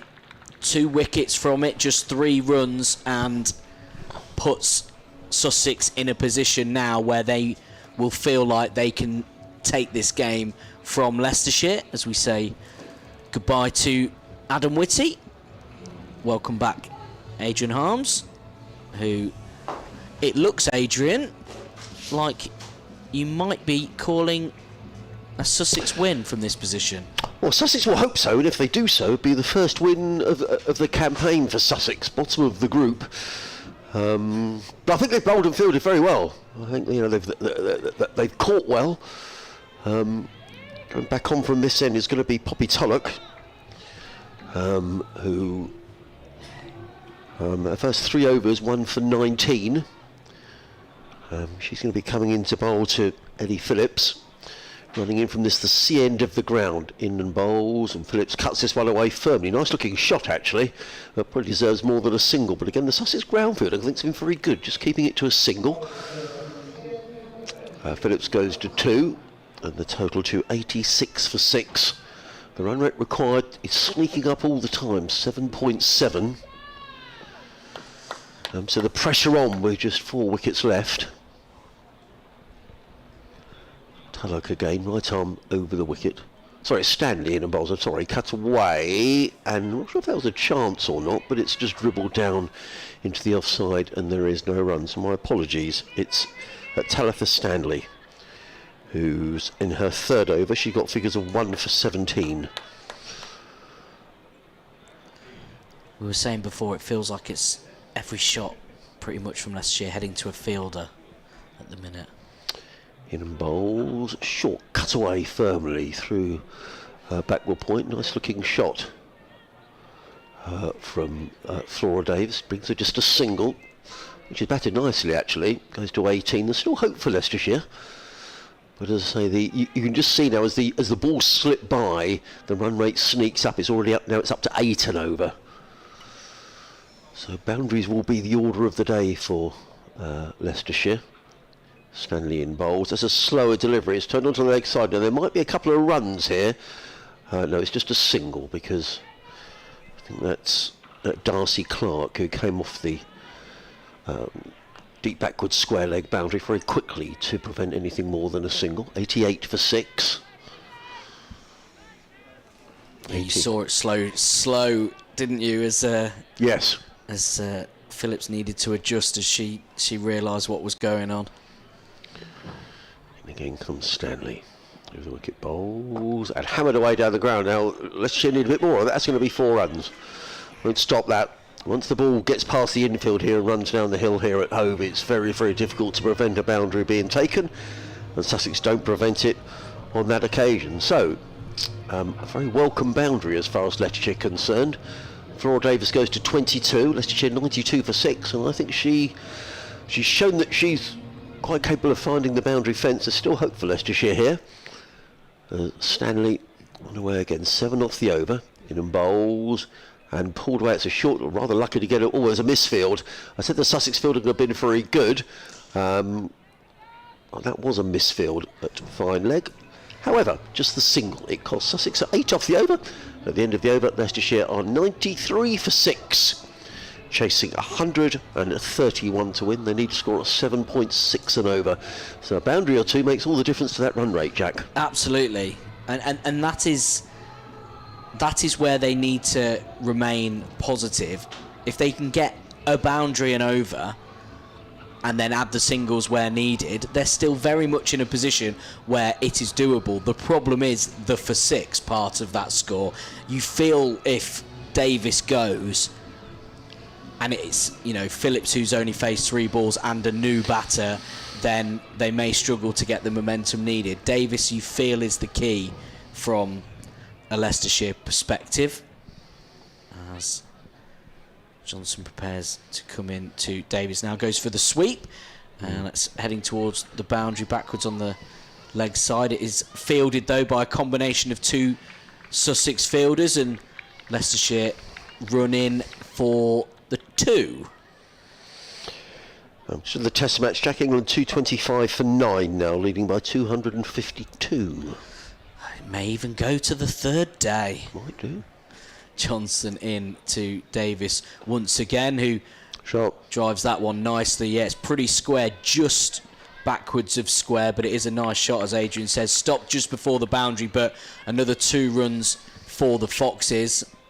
And Davis proving really what we were saying just a moment ago, that feels like she is the key for Leicestershire. If she keeps playing shots like that, and, you know, if she gets a boundary now as Johnson comes in once again. That Wow. one further into the air, it's going to be safe of a fielder. It does bounce just short of the boundary. The fielder at long on running round to collect, and just the single taken on that occasion. Flora Davis looks dangerous here. That was a good shot straight down the ground. I thought there was probably 2 there actually if they'd run the first one quickly, but I guess when you've got 6 wickets down, the last thing you want to do is to have a run out. Yeah, absolutely. Phillips then to face up. Just the 4th ball Phillips is facing, driven straight back to Johnson. That'll be a dot ball. This is the, not problem, but maybe rushing the second, getting Davis back on strike in the flow she was in would have been helpful. That's a big swing though, and that is going to be about... No, it's not. It slowed down, tricked me. It looked like it was over the top of the 2 fielders, just down in front of us, but slowed down significantly after the first bounce, and just... It was the 2 taken though, wasn't it, from Leicestershire? Good over for Leicestershire, this. It is. It's...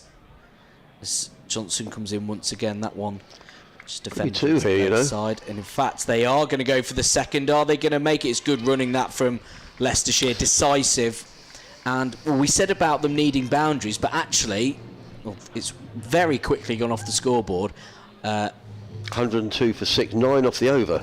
Yeah, 9 off the over, but without boundaries. No. So good running, good shots to be able to get the 2s. Showing actually, yes, clearly they would want boundaries if they can get them. However, you can still get those runs from some good decisive running, clever running, and good shots avoiding the fielders, making the Sussex field work a little bit.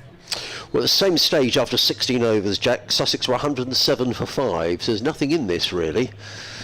You say Sussex slightly ahead, in fact they'd lost 1 less wicket, but Flora Davis is playing a dab hand here for Leicestershire. She's 28 not out and is facing as the ball is short, hammered around to the onside off of the folding of Eve O'Neill. Just a single, total goes to 103 for 6. Could be a good finish here, you know. They're only 1 behind the DLS par as well, so yeah, really tight game. As you say, should be a really good finish. O'Neill again, bowling from the C end of the ground, bowling to Ellie Phillips. Short hit on, well, I thought she'd be hit on the pad. That's good running. If it hits the stumps though, she'll be gone. That was a good bit of running. I mean, in the end it was. Flora Davis was very, very quick. It was her call. The ball was behind square. She called her partner through, and they've gone through for the single. And I think getting Flora Davis back on strike is key here for Leicestershire. So a single and a leg by off the over. O'Neill in, bowls, and Davis hammers that one away through the covers. They've taken 1, they'll think about 2. I suspect they may not come back for the second. No, they don't. That's a good bit of fielding, actually. Out on an offside boundary, prevents the second run being taken. Nonetheless, it's a single. 105 for 6 are Leicestershire, needing 131 to win. We're in the 17th over. O'Neill in again, bowls, a looping delivery, played onto the leg side. Again, it will just be a single taken there by Phillips, who goes to 8 off 8 deliveries and brings Davis on strike. She's 30 off 30, 106 for 6. O'Neill goes back to her mark, so 4 runs off the over so far. Davis waits. O'Neill is in and bowls. Davis again doesn't quite time that, but gets a single down to deep backward square leg, picks up another run. Goes to 31, 107 for 6. I think the pendulum is starting to drift back Leicestershire's way. 24 needed. It is all about Davis. Phillips obviously contributing as well, but Davis is the key, I think. O'Neill in again, bowl. Short, hammered away, straight down the ground. There's more runs here. This could be a couple. They're going to come back for this. Oh, there could be a run out here. He's going to move on to the far end. Throw comes in and run out. Yes, indeed. Complete misunderstanding between the two. Looking to get back for the second run. I'm not sure there was ever a second there. It's a little slow to set off, maybe. And Ellie Phillips is run out, and the 7th wicket goes down with Leicestershire 107 for 6. Well, I was going to say earlier they got away with one with that you described it as good running when they got the single in from the leg by, and it was good running. But I also think it slightly was chancy running, perhaps. And it was made good running by some slightly slow fielding. Then the following ball, we saw some good fielding to prevent a second run and restricted Leicestershire to the single. On this occasion, it is all about the poor running. I thought for a split second Sussex might have let them get away with it again. It's interesting. If it had been Flora Davis that was run out, you would be absolutely fuming in the circumstances, particularly given, and it was Davis, the who was at the other end, who could clearly see that Phillips wasn't looking for the second. I think that's the problem, and that's where Davis probably will need to go and apologise to her teammate when they get back a little bit later on. So had it been Davis who is on this good run, you'd have been fuming. You're disappointed that Phillips has to go, but it's not as bad as it could have been. As Green comes in from the opposite end to us, that one driven nicely square by Singh, who in fact it was by Davis. Singh though has joined Davis at the crease, but if you'd lost your in-form momentum batter in those circumstances, you'd have been pretty raging. As it is, you're disappointed with the wicket, but it could have been worse, and clearly it was Davis who made the decision to go for that run. So Leicestershire 109 for 7 then, after one ball of the 18th over. And this game really in the balance as Singh takes a swipe at that ball from Green, and that's gone 4-4. Good nice shot. Boundary, good shot. Onto the leg side, the fielder that was long on running round, unable to catch it, and a good first ball from Singh gets a boundary, and 18 to win. 18 to win. Leicestershire 160. 16 balls. Yeah.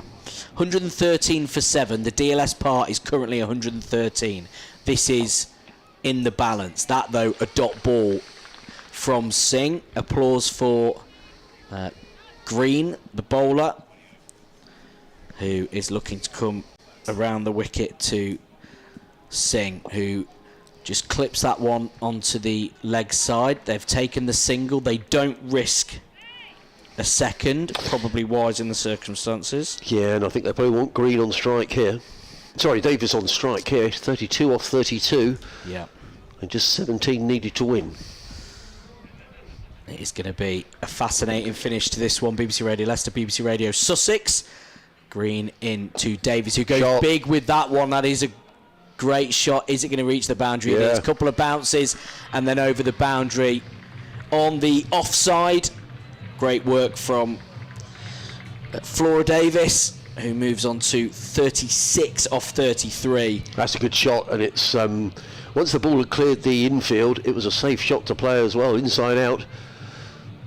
Lovely shot. Yeah, it was 10 from the over as well, with this final ball to come, has really put Leicestershire in a good position as Davis gets another 4. Brilliant sweep this time.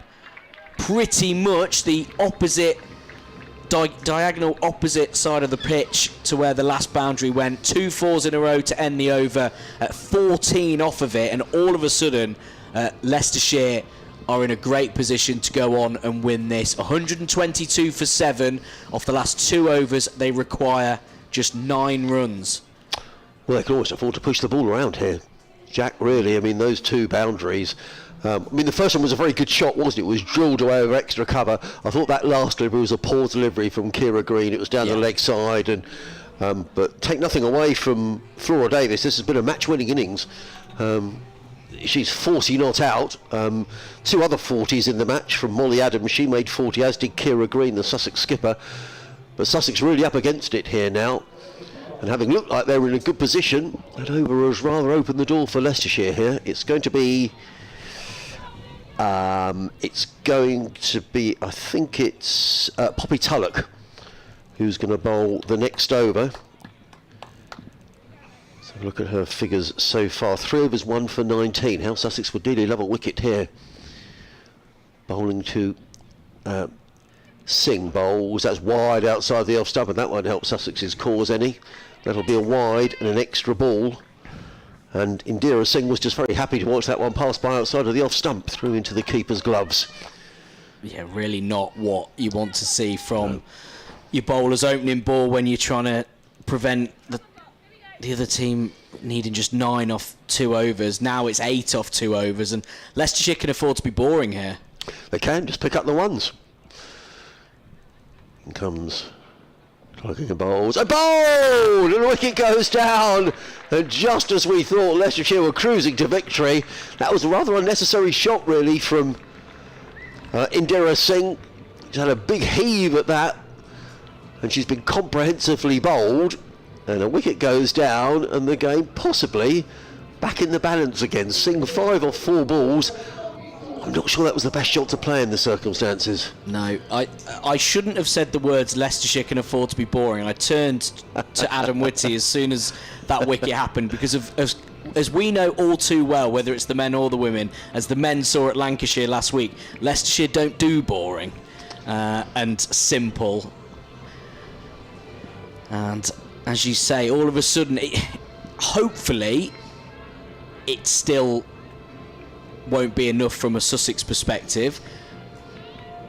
But as is often the way, it gives them the hope, it gives them the thought of, OK, well, here we go. Only 2 more wickets in hand. 8 to win. And there are 11 balls remaining. They need to get Flora Davis on strike here. So... I'd be tempted to tell the new batter just defend for the rest of this over and give Keaton 6 balls to get 8. Comes Tullock, bowls to... And that's another wide, 2 wides in the over. Just can't afford to bowl wides at this stage of proceedings. And again, just let go outside of the off stump by Anjali Keaton.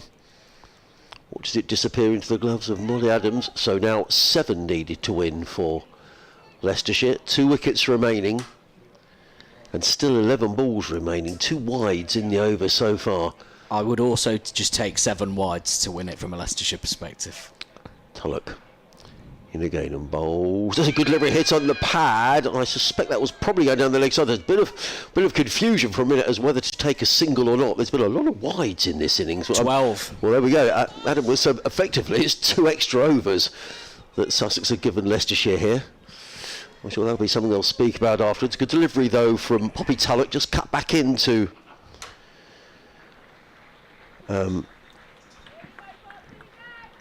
Jira Keaton. Tullock just down in front of us, running up the hill. How Sussex could do with a wicket here. In and bowls, and a play and a miss outside of the off stump through to keeper Molly Adams. There is no run. And Charlie Keaton doesn't look overly comfortable, it has to be said, but what she needs to do is just get bat on ball. But Kira Green's brought the field in here. Sussex have got 1, 2, 3, 4, 5, 6 fielders saving the one. So good tactics by the Sussex skipper. I think there's 3 balls remaining. As I said before, you're almost better just seeing these out and getting Davis on strike for the final over. Tullock is in bowls and hits the pad, and the ball bounces down the track. Ball's thrown at the stumps. It hits the stumps. Very nearly goes for an overthrow, but it's a dot ball. It's asking an awful lot of Flora Davis in the final over to score the runs that are needed. It is, but if you take a single now and then the single is prevented, you then have Keaton on strike for that final over. Are you better off being a bit safe? 7 off and over from somebody like Davis, who's been batting very well, is probably a better bet. 2 balls to go in the over. Good finish here at Hove. In comes Tullock over the wicket, bowls, and again a play and a miss outside of the off stump. I think there's another ball to go in the over, actually. I think the umpire thought for a moment that was the end of the over. There's another ball to go. And I'm definitely here. Leicestershire do not want to take a single. 7 to win. 7 balls remaining. Keep going, Poppy, is the cry down below us. Been a good over this one. Well, she's bowled 2 wides, but she's also picked up a wicket. There's Poppy Tullock in this over. And she's on her way again, running away from us. Up the hill and bowls, and a little paddle down the leg side, goes straight through to Molly James. That's the end of the over. Ultimately, a good over. Well, she bowled a full over's worth of a wicket maiden. Yes, she did. There was just the 2 wides on top as well. 124 for 8. So there we go. 7 needed to win, 6 balls remaining. Flora Davis, pretty much everything depends on her now. 40 not out off of 34 balls. And this is going to the wire. It is absolutely going to the wire. It's been a brilliant end to this T20 Blast match here, BBC Radio Leicester, BBC Radio Sussex, down in Hove. Glorious sunny skies above us as the batters, Leicestershire batters, have a conversation before Flora Davis is to face this final over. Sussex looking for a first win in this competition this season. Leicestershire looking for back-to-back victories. Just in the test match, Jack, England bowled out for 226. New Zealand need 254 to win. And there'll still be quite a bit of play there, I would think, tonight. They'll probably go through to 7:30 if the light holds, I would imagine. Yeah, absolutely. So we'll have to see how that one pans out. Well, at least it's a score to chase, which at one point didn't look like that would necessarily happen. So who's going to take responsibility for this last over? It is. Let's see who's Is going it Stanley? It is Talitha Stanley. who has bowled so far 3 overs, taken 1 for 24. So it's all come down to this. It is. So an economy rate of 8 she needs if Sussex are going to win to keep it below that. Of course, just the 2 wickets in hand for Leicestershire, and Flora Davis, as we've been saying for I think the last 10 overs, is the key. She's on 40 from 34. If she can get a boundary early in this over, things will look a lot more comfortable. In comes Stanley, past the umpire to Davis, who drives that onto the offside. Fielded well though, and it's a dot ball, so 7 from 5. The crowd are getting into this as well. Yeah, a few more making their way into the ground. Of course, ahead of the men's game as well this evening, which gets going at 7 o'clock between Sussex and Leicestershire. Both the men's and the women's games, both teams in need of wins in this competition. Second ball of the over then. In comes Stanley to Flora Davis, who takes a big old swing at that one. It's in the air. Is it going to be caught? It is! And that is massive for Sussex. Flora Davis, who we've just been saying could be the match winner from a Leicestershire perspective. She's gone big, needing 7 off 5 balls. Took a big old swing onto the leg side. Didn't get enough on it, and there was a fielder waiting to comfortably take the catch. She swings her bat in frustration as she walks off. She knows potentially that could be the game. It was a brilliant innings from Davis, though. As we said, she was the one that turned the pendulum in Leicestershire's favour. 40 off 36 she got, but she is gone with 4 balls left. Leicestershire require 7. They have just 1 wicket remaining. Well, it was a good catch, wasn't it? Right out on that leg side. It was up there for quite a while. Credit to Flora Davis. It's a good innings, and probably what Leicestershire needed was a single much earlier on in that penultimate over to get her on strike. But really, she had no time at all. She had to hit a boundary, and she shouldn't be too annoyed with herself, because without her innings, it was Bella Johnson who took the catch out on that leg side boundary. Well, if we're looking for stories. Wrightson for Leicestershire making her competitive debut this afternoon. Emma Wrightson. Can she pull out something for Leicestershire?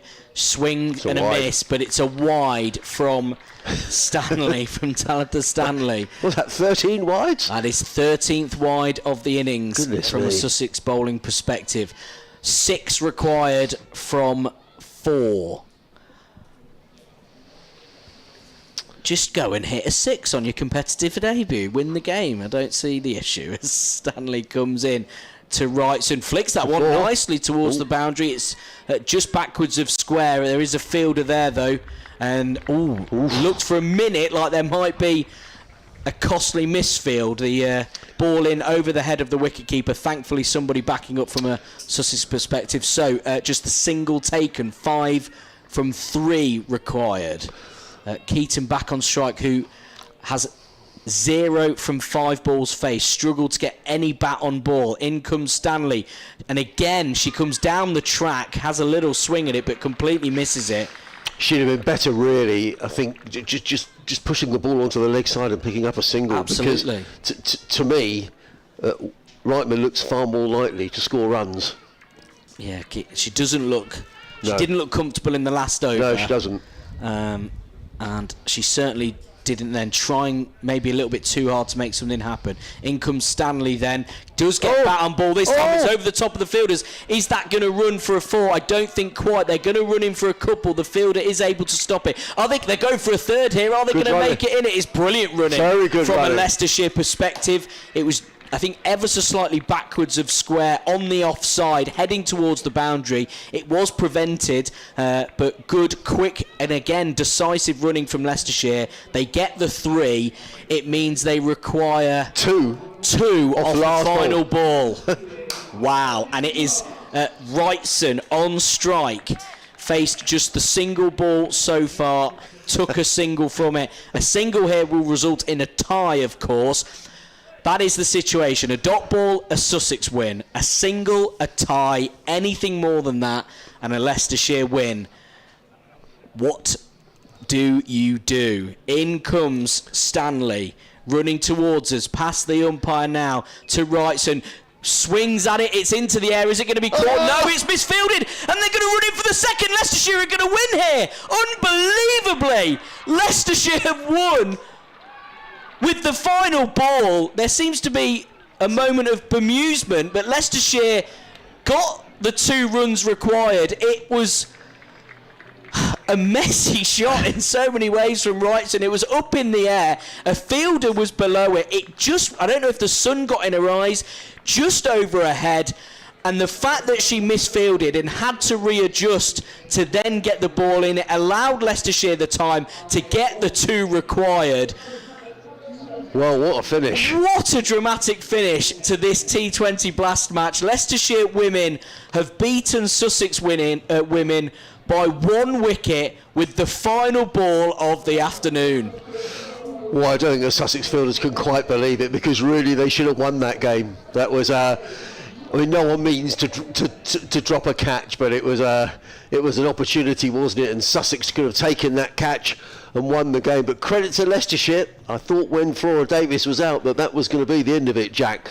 But a terrific game, going straight to the final ball. What was really good, I think, was the amount of people who's come into the ground as the afternoon has progressed to enjoy that, because that was a terrific game. And, well, a game that ebbed and flowed one way and the other, and it's all decided off the final ball of the match. All decided, final ball of the match. An unbelievable finish in the end.